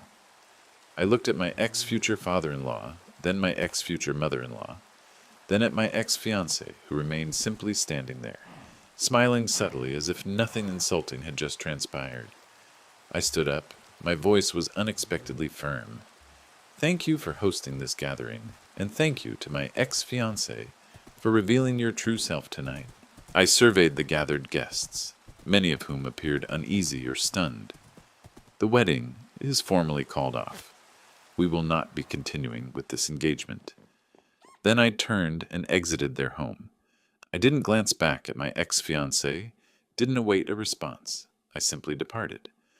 I could hear a sudden surge of whispers and uproar behind me as I reached the exit. I drove home in a stupor. My apartment felt chilly and vacant. The truth of what I'd just done began to dawn on me, but there was no remorse, only a feeling of revulsion at what had occurred. My phone began ringing off the hook almost at once. Dozens of missed calls from my ex-fiancée, messages varying from confused, "What happened? Where did you go?" to angry, "How could you humiliate me like this?" Then calls from her parents, which I disregarded. A few hours later, there was frantic pounding on my apartment door. It was my ex-fiancée. I didn't open it initially, but her pleas and shouts of, "Please, let me in. We need to talk. We're bothering the neighbors." I let her in. The instant she was inside, she began switching between tears and accusations. "How could you do that to me? To my parents? Before all those people?" I questioned her. "How could you stand there and allow them to ridicule my deceased mother? The mother who aided them when they possessed nothing." Her reply was, "They were just jesting." It was somewhat inappropriate. "All right, I understand that, but you overreacted. You always take matters too seriously, particularly concerning your mom." She asserted they were old-fashioned and didn't intend it that way. She stated I had disgraced her and destroyed everything. The dispute went in circles for more than an hour. She didn't grasp why I was so distressed that she hadn't defended my mother. Her concentration was entirely on how my actions had impacted her and her parents' standing. Eventually, drained and realizing we were making no progress, I instructed her to depart. She declined, began weeping uncontrollably, then hurled a vase at the wall. It shattered. At that point, I informed her that if she didn't depart, I would call the police to have her removed. She gazed at me intently, her face contorted with fury and disbelief, then abruptly left. The next few days passed in a haze of notifying my guests about the cancellation, managing vendors, and attempting to absorb everything. My ex-fiancée kept flooding me with messages, at times imploring, at times insulting. Her parents sent a few arrogant texts, insisting on an apology from me for the public disrespect I had displayed towards them. I blocked all their numbers. Roughly a week after the catastrophic engagement party, I was endeavoring to organize things, both tangible and intangible. I had a box of my mother's jewelry that I stored in a safe. These were not merely precious objects. They were heirlooms passed down through families, each with a history, each a concrete connection to my mother and her mother before her. I opened the safe to examine them, particularly seeking my mother's favorite gold bracelet. It was a distinctive vintage item. It wasn't there. Panic set in. I looked all over, imagining I might have put it in the wrong place. But I knew I hadn't. The final time I'd observed it was a few months ago when I displayed it to my ex-fiancée. She had praised it at that time, remarking on its beauty. She could enter my apartment. She still possessed a key, which I hadn't yet remembered to retrieve amidst all the turmoil. I promptly drove to her residence. I didn't phone ahead. I knew she'd deny it or conceal it. She was surprised by my presence, her look quickly becoming cautious. I asked her directly, "Where is my mother's gold bracelet, the one from my safe?" She pretended not to know at first. "What are you talking about? I haven't been to your apartment in days." I pressed her. "Don't lie to me. It's missing. You were the only other person who knew its location and had entry." She folded her arms. "Who knew where it was and had access?" She folded her arms. "Okay, fine. I have it." "So what?" I was shocked. "So what? It belongs to my mother. It's an invaluable family heirloom. I want it back. Now." Then came the words that genuinely revealed the person I had nearly married. "Why should I return it?" she said, her tone cold and challenging. "I believed it would be mine anyway once we were wed.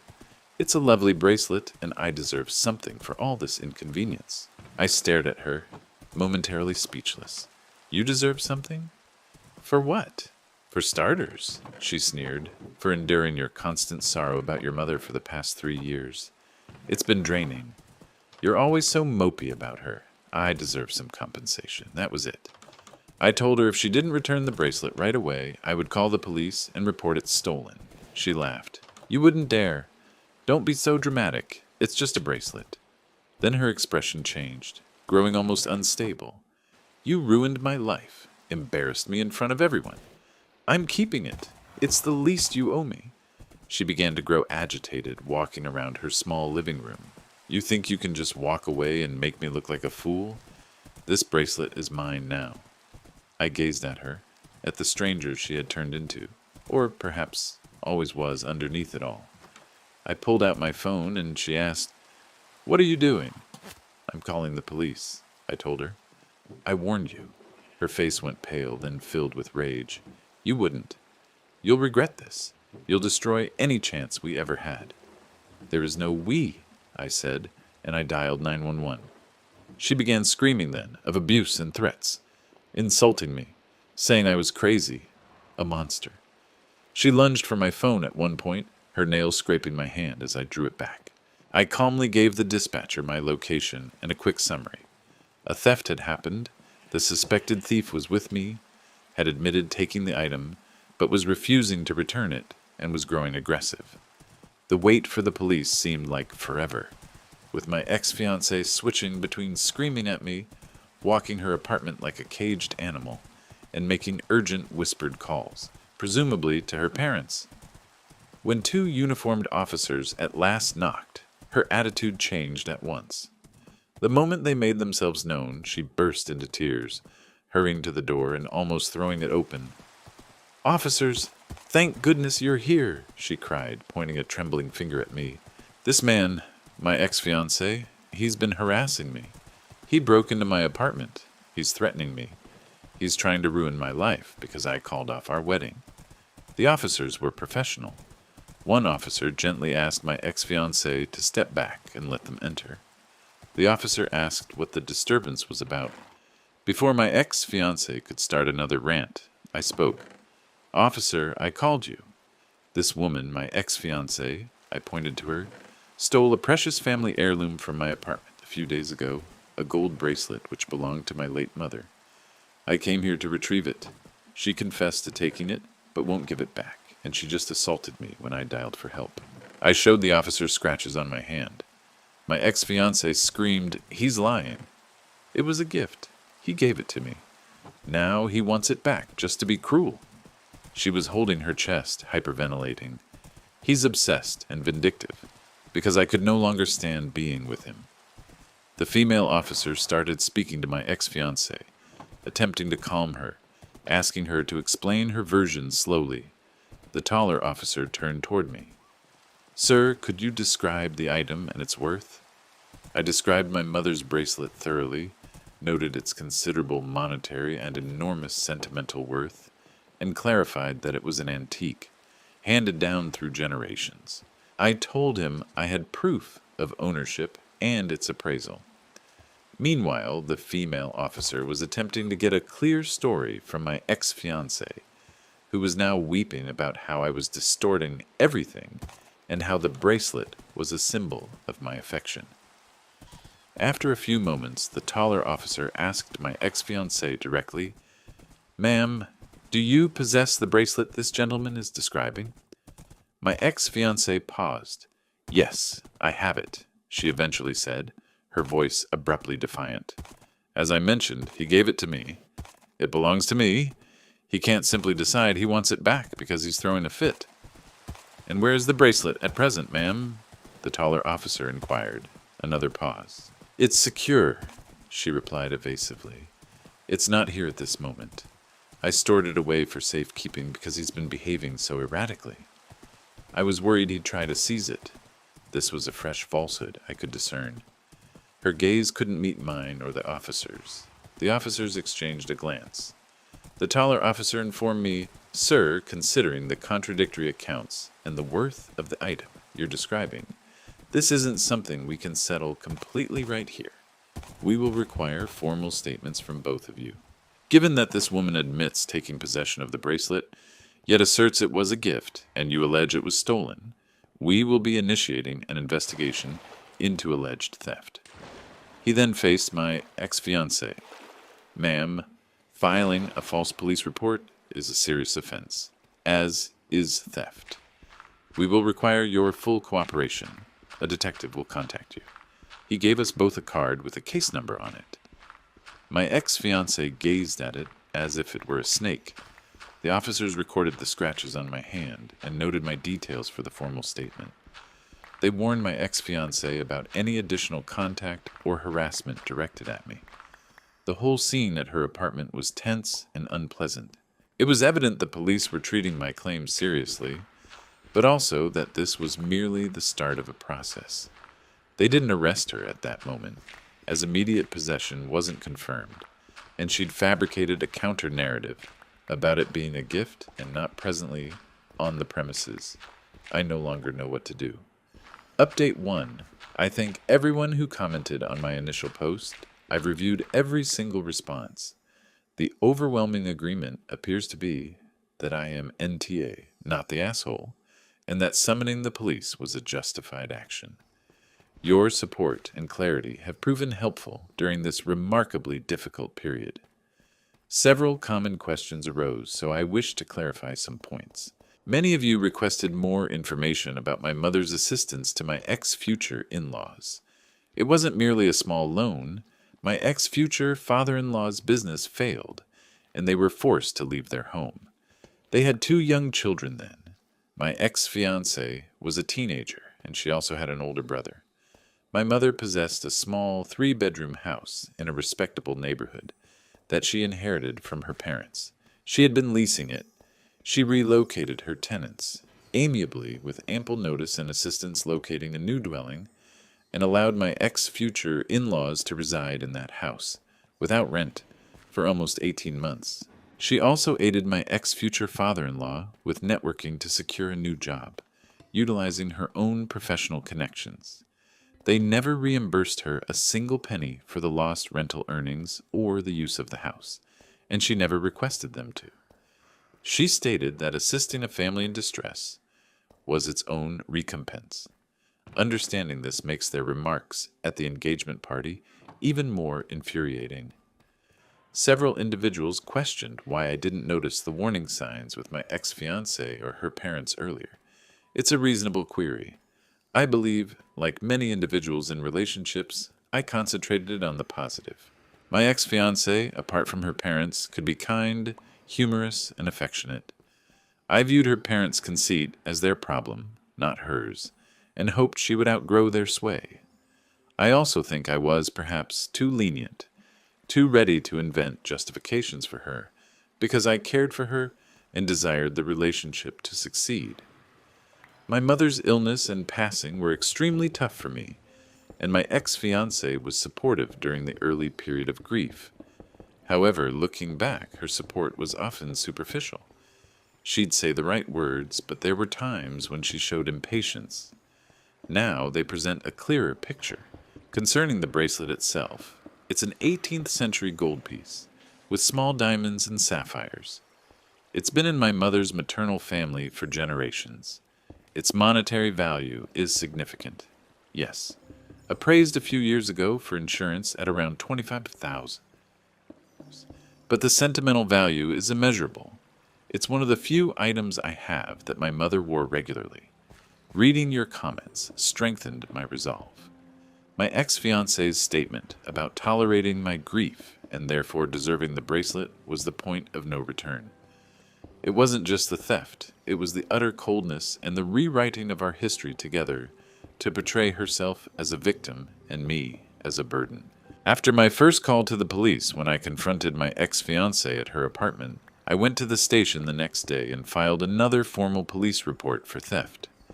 I provided the officer in charge with all the details, a description of the bracelet, its appraised value, photographs of my mother wearing it, and a copy of the insurance appraisal, which listed it under my mother's name and then mine as inherited property. I also provided a statement regarding the circumstances of the theft, including my ex-fiancé's admission that she possessed it and her refusal to give it back. The police officially addressed my ex-fiancé's admission that she possessed it and her refusal to give it back. They didn't simply accept her claim that it was a present. The proof I offered plainly indicated it was an heirloom. My ex-fiancé's response to official police involvement, as you might expect, was volatile. She phoned me from an unlisted number, but the call didn't connect. My ex-future in-laws also tried to get involved, but not in a helpful manner. My ex-future father-in-law phoned the officer and seemingly attempted to imply this was merely a lover's dispute and that I was unstable and spiteful due to the canceled wedding. As per the officer, my ex-future father-in-law was quite condescending and insistent, which did not assist my ex-fiancé's situation whatsoever. My ex-future mother-in-law seemingly tried to phone me repeatedly, leaving voicemails that blended pretended concern and hidden threats regarding my future opportunities if I persisted in this harassment of her daughter. The police proceeded to my ex-fiancé's apartment with a warrant to recover the bracelet. This is where things took another dark turn. My ex-fiancée initially denied having it there, then claimed she'd given it to a friend for safekeeping, a lie and a contradiction. After pressure from the officers, under threat of arrest for obstructing justice and for the theft itself, she finally admitted what she'd done. She had taken the bracelet to a pawn shop a few days after taking it from my safe and sold it. She claimed she needed the money because she was distraught and needed to get away. This was a lie, of course. She had a well-paying job. She simply wanted to hurt me and profit from her theft. The police were understandably furious at this development. Selling stolen goods is a more serious offense. They managed to track down the pawn shop. The owner remembered my ex-fiancée and the bracelet. He had already sold it on to a private collector who specialized in antique jewelry, so the bracelet is not back in my possession. The police are now treating this as a felony theft and dealing in stolen property. My ex-fiancée was arrested, processed, and charged. She was released on bail, paid by her parents. The situation is now far more serious than just getting a piece of jewelry back. My ex-fiancée has crossed a line into significant criminal behavior, all stemming from that initial disgusting display at the engagement party. There's no both sides to this. Her actions have been consistently destructive and malicious. Update 2. Hello everyone. It's been about 5 months since my last update, and a lot has transpired. I figured I owed one final chapter to those who followed this story and offered their input. As mentioned, it's been a little over 5 months since my ex-fiancée was arrested and charged. The legal process, as many of you warned, is incredibly slow and frustrating. My ex-fiancée's initial reaction to being charged was, predictably, unhinged. Through her lawyer, she initially tried to plead not guilty, with her defense strategy apparently being that I had given her the bracelet as a gift, and then, in a fit of pique after the engagement was called off, falsely accused her of theft. This was, of course, easily disproven by my evidence, including the insurance documents and photographs, and the timeline of events. There was no occasion where such a gift would have been made or made sense. My ex-future in-laws have been bankrolling her legal defense. They've spared no expense hiring an attorney in our city. Their public stance, from what I've heard through the grapevine, as I have zero contact with them, is that their daughter is the victim of a vindictive ex-fiancé and a misunderstanding. They've apparently been trying to salvage her reputation among their social circle, though with limited success once the word of her arrest and the nature of the charges began to spread. My ex-fiancée herself has become increasingly erratic. I've had to obtain a restraining order against her. After her arrest, she breached the initial terms of her bail, which prohibited contact with me on multiple occasions. This involved leaving numerous rambling, abusive, and sometimes tearful voicemails from burner phones, sending emails from newly created accounts with similar content, driving past my apartment building at strange hours, which my doorman observed and reported to me. She even approached one of my close friends, launching into a tirade about me, accusing my friend of siding with an abuser. My friend was quite shaken and reported the incident to the police, which helped strengthen my case for the restraining order.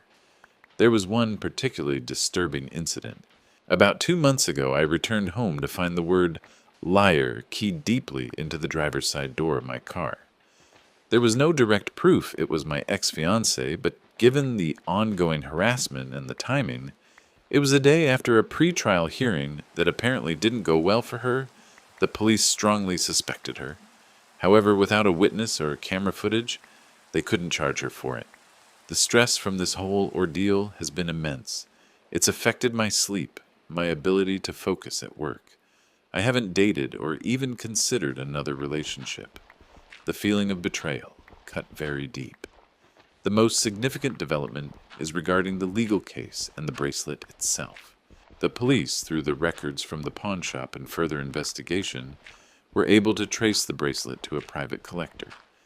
It was a complex situation as the collector had purchased it from the pawn shop unaware of its origins.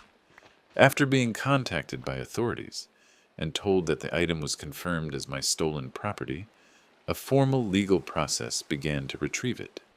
Stolen property, regardless of later transactions, legally belongs to the original owner. Eventually, the bracelet was recovered by the police. It was held as evidence for a time.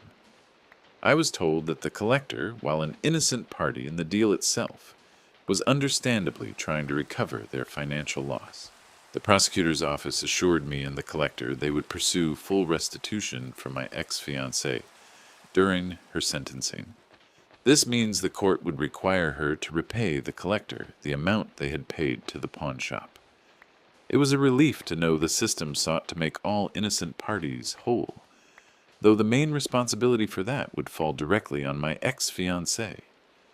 I finally received the bracelet back last month, after it was formally released from evidence. Holding it again was a strange experience. It's still beautiful, but it feels spoiled by her actions.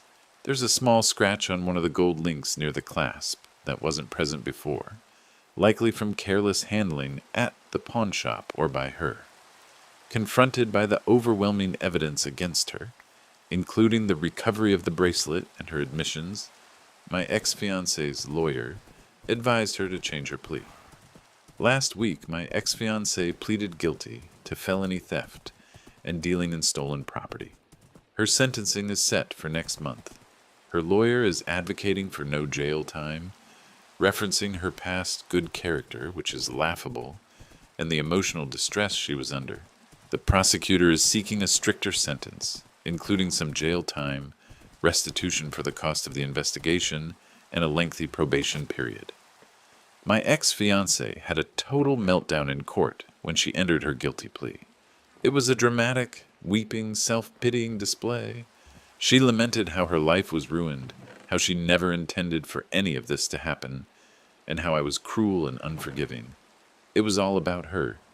There was still no apology, no recognition of the pain she caused, or the malice behind mocking my mother or stealing a prized heirloom. Her parents were in the courtroom, my ex-future mother-in-law also weeping dramatically, my ex-future father-in-law looking grim and furious. I've also learned through shared contacts that my ex-fiancée's life has indeed worsened, largely by her own actions. She lost her job due to the continuing legal issues and her erratic behavior. Many of her past friends have distanced themselves. The perfect life she and her parents were so eager to portray has crumbled. So that's where things stand. My ex-fiancée is a convicted felon awaiting sentencing. I have my mother's bracelet back, though with a new, unwelcome memory attached to it.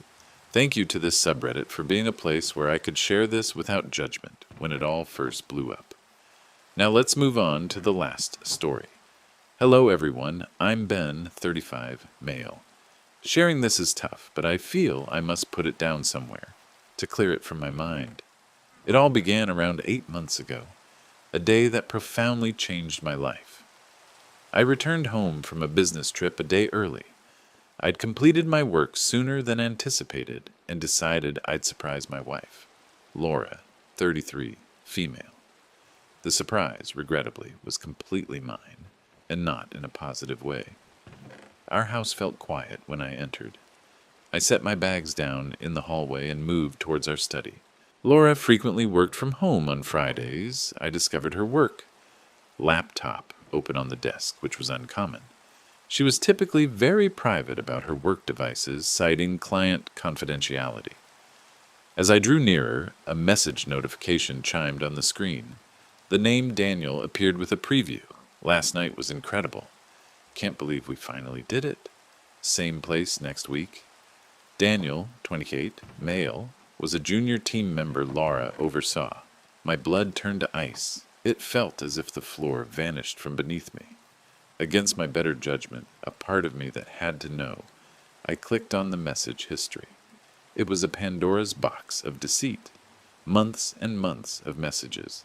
It began seemingly innocently, or so one might argue, with comments about work projects, then shifted to flirty office banter, compliments that were overly personal. From that point, it intensified rapidly to vivid descriptions of their encounters, thorough discussions of hotel rooms, precise times, and even remarks about near misses where they nearly got discovered. I found hotel booking confirmations, and then the photos. Intimate images of Laura and Daniel.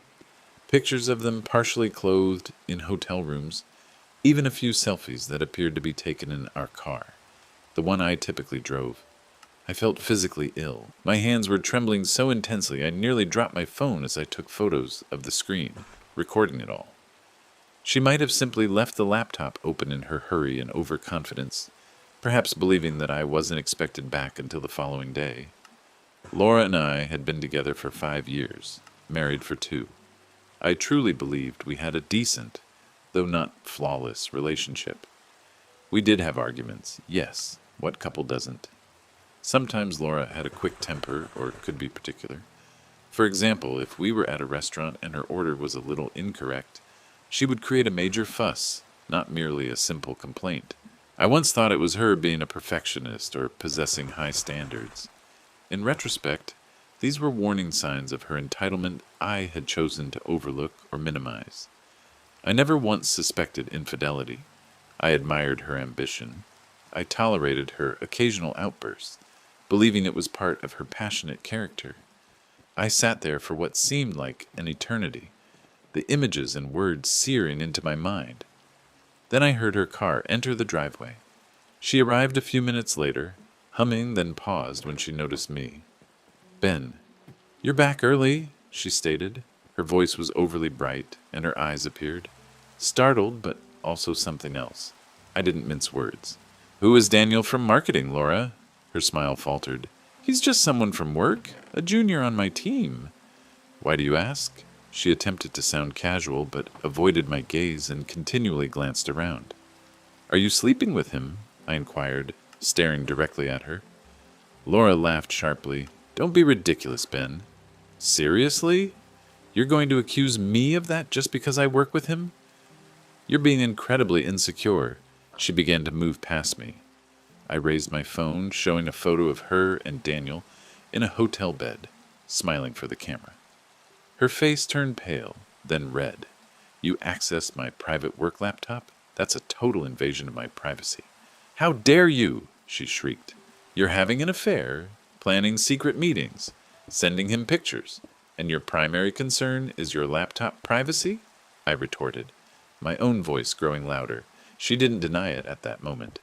There was no point. She simply became furious. "So what if I did?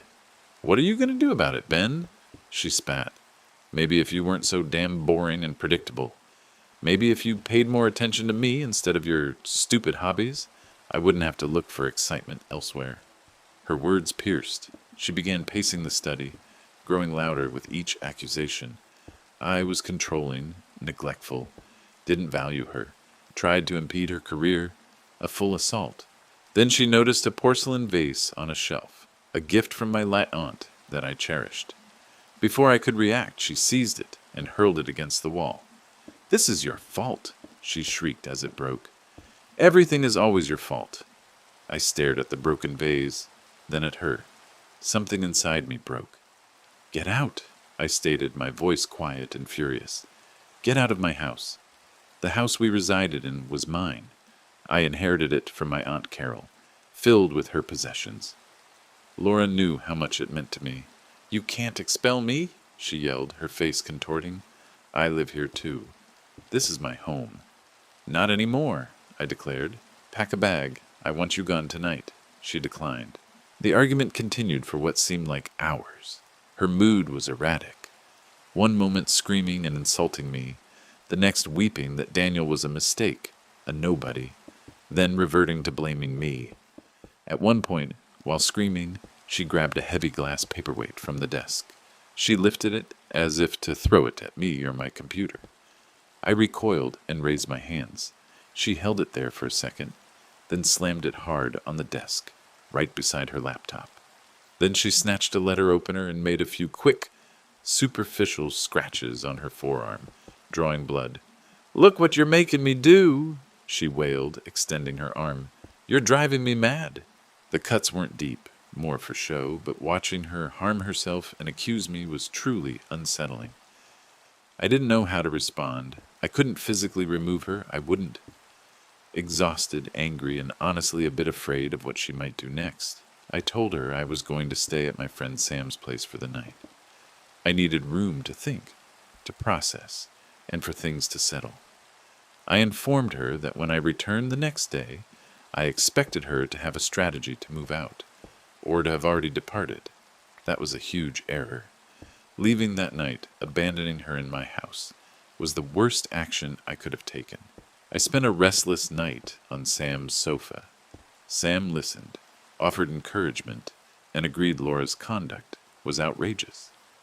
The following afternoon, around 3 p.m., I drove back to the house, with Sam joining me for moral support and as a witness. My key slid into the lock, but it wouldn't turn. I tried again. Nothing. She had replaced the locks. I couldn't believe the nerve. I pounded on the door, yelling her name. After several long minutes, Laura opened the door, just a slit, with the chain still on. She had a self-satisfied, almost victorious expression on her face. "Can I help you?" she inquired. "Let me in, Laura. This is my house. You know that?" "Not according to my lawyer," she stated calmly, holding up a piece of paper through the gap. I could see some kind of legal letterhead. "I've applied for an emergency order of protection and established residency. You left, Ben. You deserted the marital home. I'm staying, and you cannot approach me." I was completely shocked. In under 24 hours, she had not only altered the locks, but had already spoken with a lawyer and was actively attempting to seize my property and portray me as a danger. Sam tried to reason with her, explaining this was crazy, but she merely smirked and slammed the door shut. A few minutes later, as Sam and I stood on the sidewalk, discussing our next steps, a police car arrived. Laura had called them. She had informed them I was attempting to break in, that I had previously threatened her, a total fabrication, and that she feared for her safety. The two officers listened to my version of events, then to hers, shouted through the closed door. They were polite, but made it clear that since she was legally my wife, had established residency, no matter how deceptively, and had claimed to be afraid of me, they could not compel her to leave, nor could they grant me entry if she objected. Forcing the matter, they warned, could result in my arrest for domestic disturbance or attempted forced entry. One officer actually stated, "Sir, for your own safety, it's advisable if you leave the premises. Get a lawyer. Resolve this through the courts." I was being escorted away from my own property, under suspicion, while the woman who had betrayed me, ruined my possessions, and was now fabricating accusations, watched from the window. My immediate action was to contact a lawyer specializing in divorces. I described the situation. My lawyer was direct. He said it was going to be a difficult, nasty battle, especially considering Laura's swift aggression and deceptive strategies. He cautioned that she would attempt to demand as much as she could, and that demonstrating the house was completely distinct property, even though it was an inheritance, would necessitate paperwork. He also said her accusations of abuse, even if untrue, would make things harder. So that's my current situation. I am still consulting with the lawyer, and am unsure what to do. I am so bewildered, Reddit. What would you do in my position? Update 1. Hello once more, everyone. The flood of messages and encouragement after my first post was unanticipated and truly beneficial. It's an odd reassurance to realize I'm not completely by myself in facing this personal torment. Many of you recounted similar situations or provided counsel, which I've considered deeply. I had a long discussion with my elder sister, Clara. She's a corporate attorney, so not precisely her area, but she's extremely intelligent and fiercely defensive. She's known Laura since I started dating her and confessed she'd always considered Laura somewhat demanding and self-absorbed, but she never envisioned such cruelty. Clara remembered a dinner gathering at my home about a year ago where Laura had scolded a guest for inadvertently spilling a drop of wine on a new rug, making the mood incredibly strained for everyone. At the time, Clara had taken me aside and said Laura needed to calm down, but I defended Laura, saying she was simply stressed from work. Clara now says she wishes she'd been firmer back then. Clara has been a complete rock. She promptly offered to vet any lawyer I chose and to review all papers and legal strategies. Her legal mind, even outside family law, has been priceless. Then she told me Laura is enacting a classic destructive personality playbook. The sudden rage, the victim playing, the immediate escalation to legal threats, changing locks, the false accusations to the police, the self-harm threat. These are all tactics. They are meant to destabilize you, make you doubt yourself and seize control of the narrative and assets. Do not let her win by reacting emotionally. Stick to facts, document everything, and let the legal process work. Hearing her frame it so clinically helped me detach a little and see Laura's actions not as random outbursts, but as deliberate manipulative moves. The pressure from other quarters, particularly Laura's family, has been unrelenting and utterly maddening. Laura's parents, Eleanor and George, phoned me repeatedly. Their approach was astounding. Eleanor, Laura's mother, handled most of the talking. She began lecturing about how all marriages encounter difficulties, and that I, as the man, ought to be more understanding and forgiving of Laura's passionate and sometimes impulsive nature. She actually attempted to imply that Daniel, the affair partner, was probably just captivated by Laura, and that Laura, in her senior position, might have been mentoring him a little too intimately, perhaps inadvertently blurring a line. The way she tried to cleanse and downplay a months-long, profoundly dishonest affair was staggering. Eleanor then dared to state, "Ben, darling, Laura is a very sensitive girl. You leaving like that, even for a night, surely must have terrified her. It drove her to the brink. She needs stability, and you know how much she adores that house. It's her sanctuary, too. You should seriously think about letting her remain there while you two resolve your issues. Forgive and forget. It's the Christian thing to do, isn't it?" When I intervened and informed her about Laura shattering my aunt's irreplaceable vase and then lightly cutting her arm while blaming me, Eleanor just let out a dramatic sigh. "Oh, she's always been rather theatrical. She gets that from her dear father's side, you know. A flair for the dramatic. Don't take it so seriously. She was likely just overwrought and didn't intend any harm by it. Those items can be replaced, but a marriage is precious." George, Laura's father, who is typically quiet and lets Eleanor lead, murmured his agreement. He added that Laura was unusually fragile at the moment, and that I needed to be the bigger man and show compassion. Their sole concern was for Laura's comfort, her desires, and upholding her version of reality. It was perfectly clear where Laura had developed her sense of entitlement and her conviction that she was never accountable for her actions. They even suggested that if I made things difficult, it could become unpleasant for everyone, which I perceived as a veiled threat, potentially financial or legal, given their past habit of bailing Laura out.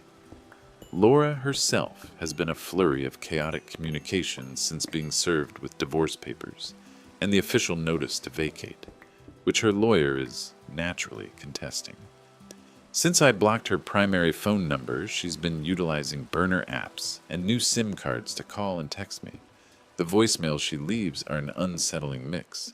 They fluctuate wildly from tearful, almost pathetic apologies, where she sobs about making a terrible, terrible error and how Daniel meant nothing, to declarations of undying love and how we were soulmates destined to overcome this. Then, often in the very next message, or even within the same one, her tone will change to cold fury. She'll scream profanities, threaten to ruin my career, tell me I'll never get the house, that she'll fight me with every breath, and that she'll make sure everyone knows what an abusive monster I am. Her harassment extended beyond phone calls. She arrived at Sam's apartment building one evening long after 10 p.m. Sam lives in a secure building, but she somehow contrived to tailgate another resident through the main door. She then began pounding on Sam's apartment door, yelling my name, insisting I come out and face her like a man. Sam, who is a good friend but not confrontational, was rather shaken. He called me while I was outside, and I told him to call building security at once. Security escorted a frantic and yelling Laura from the premises. Sam said she looked completely unhinged. She was yelling that I was keeping her emotional support documents captive inside Sam's apartment. The smear campaign has escalated. Sarah, a mutual acquaintance, more hers than mine, called me ostensibly to offer sympathy, but it soon became apparent she was fishing for information for Laura. Sarah conveyed that Laura has been telling everyone that I was secretly seeing someone else for months, that I was cruel and emotionally withdrawn, and that her brief indiscretion with Daniel was a desperate plea for help because I was so neglectful and abusive. She's portraying herself as the tragic victim of a cold, heartless husband. This narrative is finding acceptance with people who don't know me well or who are readily influenced by her theatrical displays. The most disturbing event occurred last week concerning the house. I had to collect crucial personal documents, my work computer, and some important medication. My lawyer organized a court-approved civil standby, meaning 2 police officers had to be present to maintain calm during my short visit. Laura was, naturally, present. The instant she saw me enter with the officers, she erupted into a complete breakdown. She grasped her stomach theatrically, stumbled, and then fell to the living room floor, screaming at the top of her voice. She started shouting that she was pregnant with my child and that the stress I was subjecting her to was making her miscarry on the spot. I was completely stunned. We hadn't been intimate for several months, well before I found out about the affair. There was no chance she was pregnant by me. The police officers looked visibly uneasy, uncertain how to manage the situation. One of them, a younger female officer, gingerly inquired if Laura needed an ambulance or medical care. Suddenly, Laura's intense suffering seemed to ease somewhat. She feigned bravely attempting to rise, feebly waved her hand, and said she'd be fine. But then she gave me a poisonous look and said, audibly for the officers, "He doesn't care about our baby." It was a monstrous lie, plainly intended to shock, manipulate, and undermine my credibility in front of the police. After I collected my crucial items as I was leaving the door, she whispered, her voice quiet and threatening, "You'll suffer for this, Ben. I'll ensure you lose everything, you wretch." Both police officers heard her threat and recorded it in their report, which my lawyer said was beneficial. Clara's counsel remains steady, remain completely detached from Laura directly. All correspondence must proceed via lawyers. Record every single interaction, every threat, every voicemail, every third-party account of her behavior. This growing pattern of harassment, slander, and overt manipulation in front of law enforcement will be vital in court, she stated. It shows her instability and her disregard for due process. It's an exceptionally tough path. Every day feels like traversing a psychological war zone, never knowing what new type of attack Laura will unleash. The woman I married is not merely gone. She's been replaced by a vengeful, erratic stranger who appears set on ruining me. Update 2. Hello, everyone. I've received some requests for more precise details on how Laura managed to carry out her affair with Daniel for so long, and a more in-depth look into her family background and past behaviors, which, looking back, were major warning signs. Putting this together has been like constructing a very unpleasant mosaic. Concerning the particulars of the affair, Laura was more audacious and imprudent than I could have ever conceived, probably driven by her arrogance and her conviction of her own invulnerability. Daniel, her subordinate, was seemingly quite smitten, and also inexperienced. From the voluminous message history on her laptop, and later confirmed by a very hesitant former colleague of Laura's, who ultimately approached my lawyer with details, burdened by guilt for remaining quiet, Laura exploited her position of power over Daniel quite straightforwardly.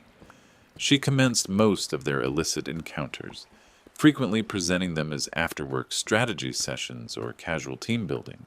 Daniel was quite new to the company in the city, making him more open to her influence. Her former colleague shared that Laura would give Daniel tasks that meant they'd stay late together, then propose they get a fast drink to relax, which would then progress further. Their secret meetings happened surprisingly often, at least twice a week for several months. They preferred a specific mid-tier hotel brand, picking places close to their workplace but sometimes going further afield. Laura, it turned out, had started a distinct credit card account under her own name, sent to her office, which she used solely for the hotel stays and presents for Daniel. I was totally oblivious to this account. Her reasons to me for being away differed. Late evenings at work because of urgent deadlines, required networking gatherings, team meals I wasn't asked to as they were purely work colleagues. The colleague mentioned that Daniel, in his strong affection or maybe his own conceit, would sometimes make subtle boasts to other junior employees about his unique bond with a senior manager.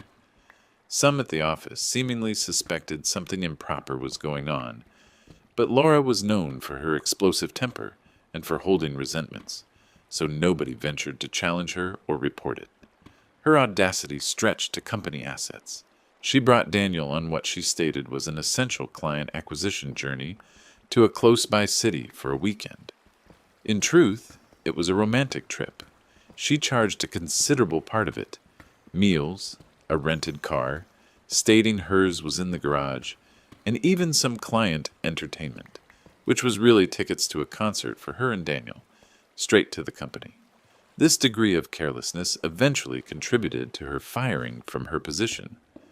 After I initiated divorce proceedings and reports of the affair and her typically unpredictable conduct began to spread, partly because of her own public outbursts and partly via the corporate rumor mill, her company started an internal inquiry. She was dismissed for serious misbehavior and improper use of company money. Of course, she blamed me completely for ruining her career by disseminating malicious falsehoods. Now, concerning Laura's family and her upbringing, her parents, Eleanor and George, are the creators of her sense of entitlement. Laura is their sole child, and from what I've seen and what Clara has also observed through the years, she grew up in a setting where she was the core of their world, seldom refused anything, and never genuinely held responsible for her poor actions. If Laura had a fit as a child, or even as an adult, she generally achieved what she wanted. If she didn't pass an exam, it was the instructor's fault for not clarifying things adequately. If she lost a competition, the regulations were unjust or the adversary cheated. They are well-off upper middle class, not incredibly rich, but they have sufficient means and a particular social status to resolve any major issues Laura faced. A clear illustration of this, which Eleanor once told me about with a peculiar kind of pride, as proof of Laura's lively nature, was during her freshman year of college. She was discovered in the act of plagiarizing an important academic essay. The proof was undeniable, and she was looking at expulsion. Rather than Laura dealing with the repercussions, Eleanor and George promptly retained a well-known attorney who focused on academic conflicts. They warned the university of a lengthy and harmful legal battle, claiming everything from teacher prejudice to unfair procedures.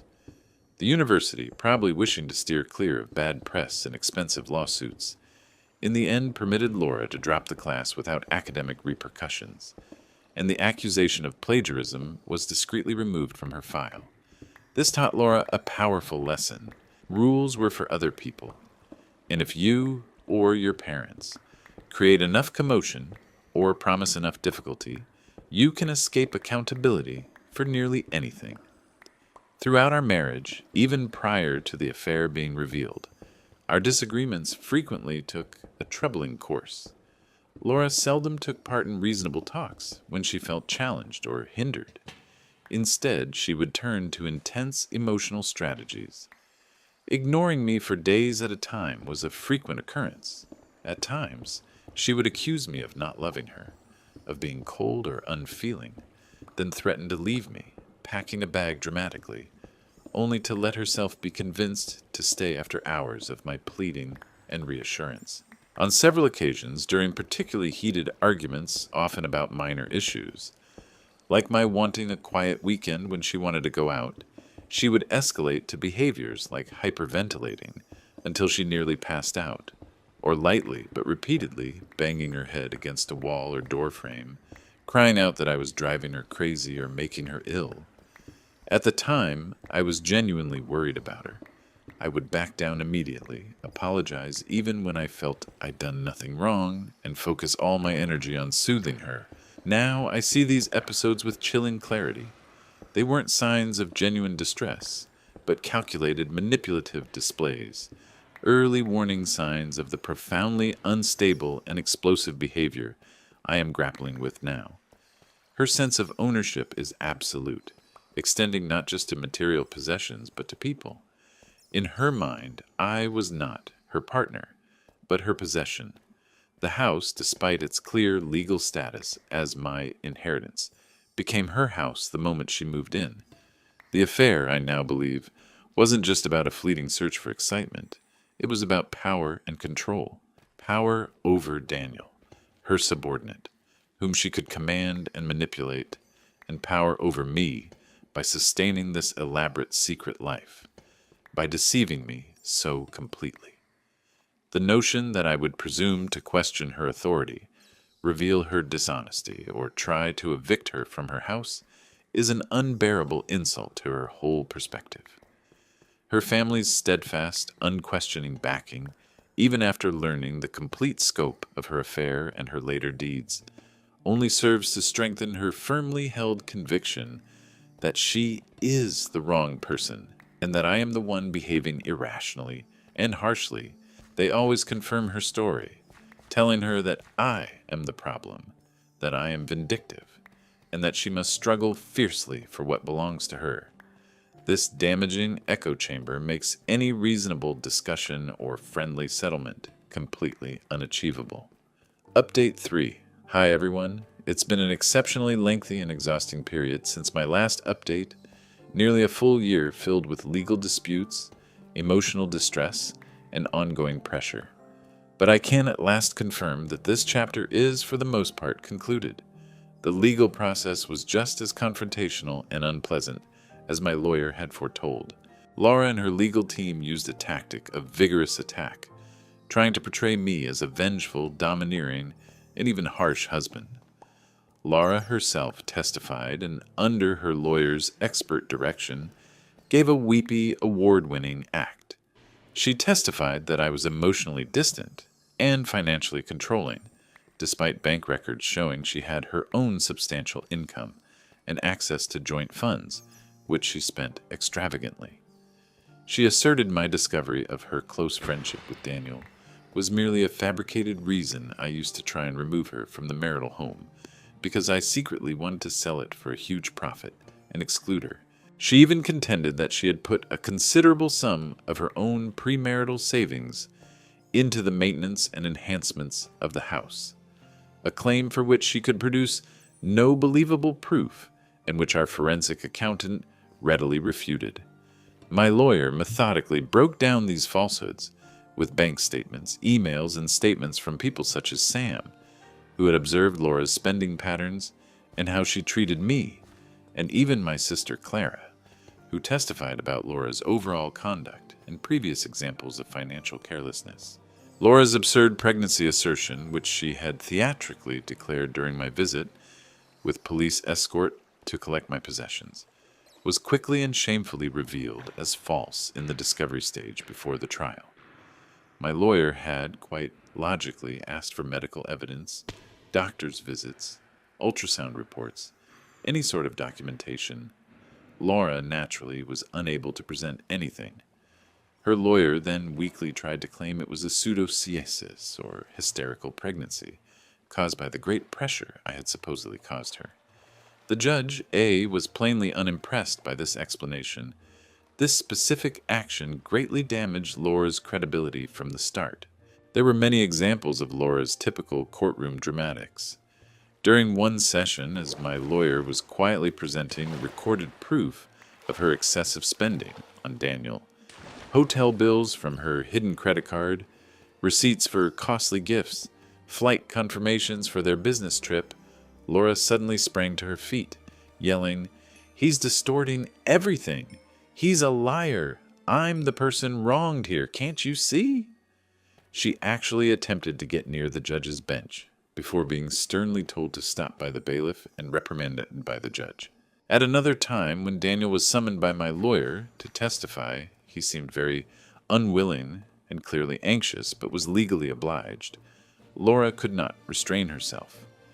As Daniel, sworn in, began to verify the facts of the affair, Confessing Laura started and actively chased it, and her later threats to him to keep quiet. Laura rose and yelled throughout the courtroom, labeling him a miserable, deceitful betrayer and a weakling. This eruption resulted in her receiving a formal caution by the judge that one more such scene would mean her removal from the courtroom. The conflict regarding my aunt's house proved, as anticipated, the most intense part of the proceedings. My aunt's will was perfectly clear, and the property deed expressly named me as the sole inheritor before our marriage.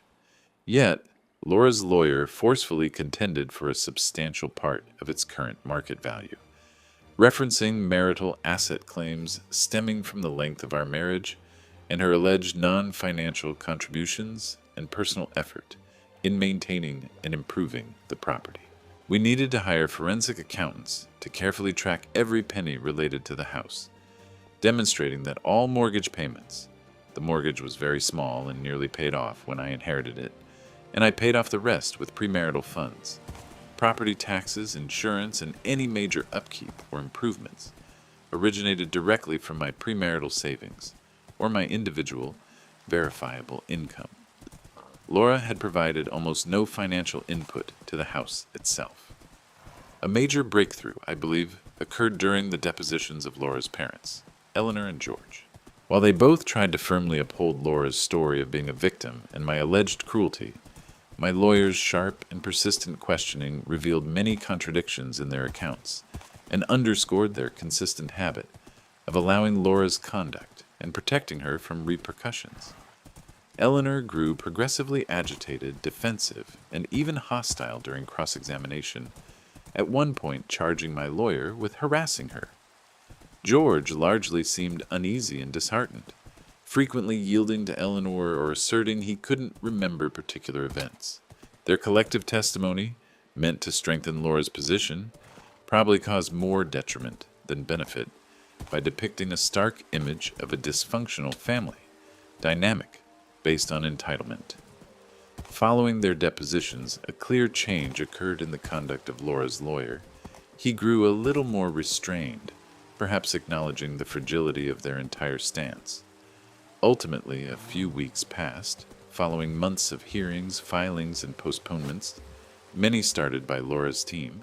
The judge delivered the final decision. The divorce was allowed due to irreconcilable differences, with a precise determination that Laura's infidelity was a factor contributing to the marriage's collapse.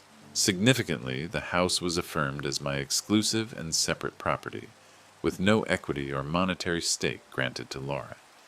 This represented a massive triumph and a deep sense of relief.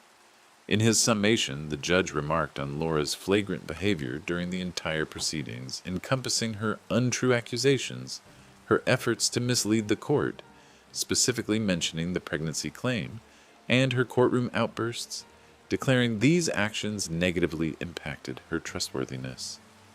Laura was officially commanded to leave the property within 30 days. The day Laura departed was extremely strained. Acting on my lawyer's counsel, I organized a civil standby, ensuring 2 police officers were there to avert any additional issues. Laura was gloomy, exuding animosity. She did not address me personally. She deliberately prolonged the process for the whole designated period, progressing with agonizing sluggishness. Some minor, clearly malicious damage was found after her departure. Several deep, intentional scratches on the hardwood floor in the master bedroom, an odd and rough drawing and permanent marker on a wall segment concealed behind a study bookshelf, and a few small, cherished items of mine were gone. Nothing of great monetary worth, but personally significant. It wasn't significant enough to justify additional legal proceedings, but it was her ultimate trivial mark on this damaging period of my life. As she was instructed to depart by the officers, she avoided my gaze, but she remarked to one of the officers, her voice distinctly audible, "He'll regret this. People like him always get what's coming to them in the end." The officer merely gave a brief nod and made certain she left the property. The monetary resolution was the sole aspect that left an unpleasant feeling, even though it was considerably less than Laura had sought. Because she had been dismissed from her employment, a direct outcome of her affair and related misconduct becoming known, and successfully argued that she currently had no means of support, the court ordered me to pay temporary spousal support. It's a moderate amount, and for a precisely limited period. My lawyer clarified that such awards are quite common in our jurisdiction to allow a non-earning or significantly lower-earning spouse a transitional period to secure employment and become self-sufficient, regardless of their conduct during the marriage, unless it involved criminal financial fraud against the spouse. It pains me to write those checks each month, knowing where the money is headed after all she put me through, but it's a small price to pay for my freedom and peace of mind. I am systematically counting down the days until those payments stop. I've begun the slow, demanding process of reclaiming my home and, more importantly, my life. The initial step was to hire a locksmith to install new, high-security locks on all the doors. The house feels strangely silent now, but it's a peaceful quiet. The relationship didn't just worsen, it catastrophically imploded, consumed by Laura's destructive choices and her absolute refusal to accept accountability for any of her actions. Thank you once again to everyone who has followed this story and offered words of support and encouragement. It's been one of the darkest and most challenging periods of my life, but I'm through it. That chapter is at last conclusively closed.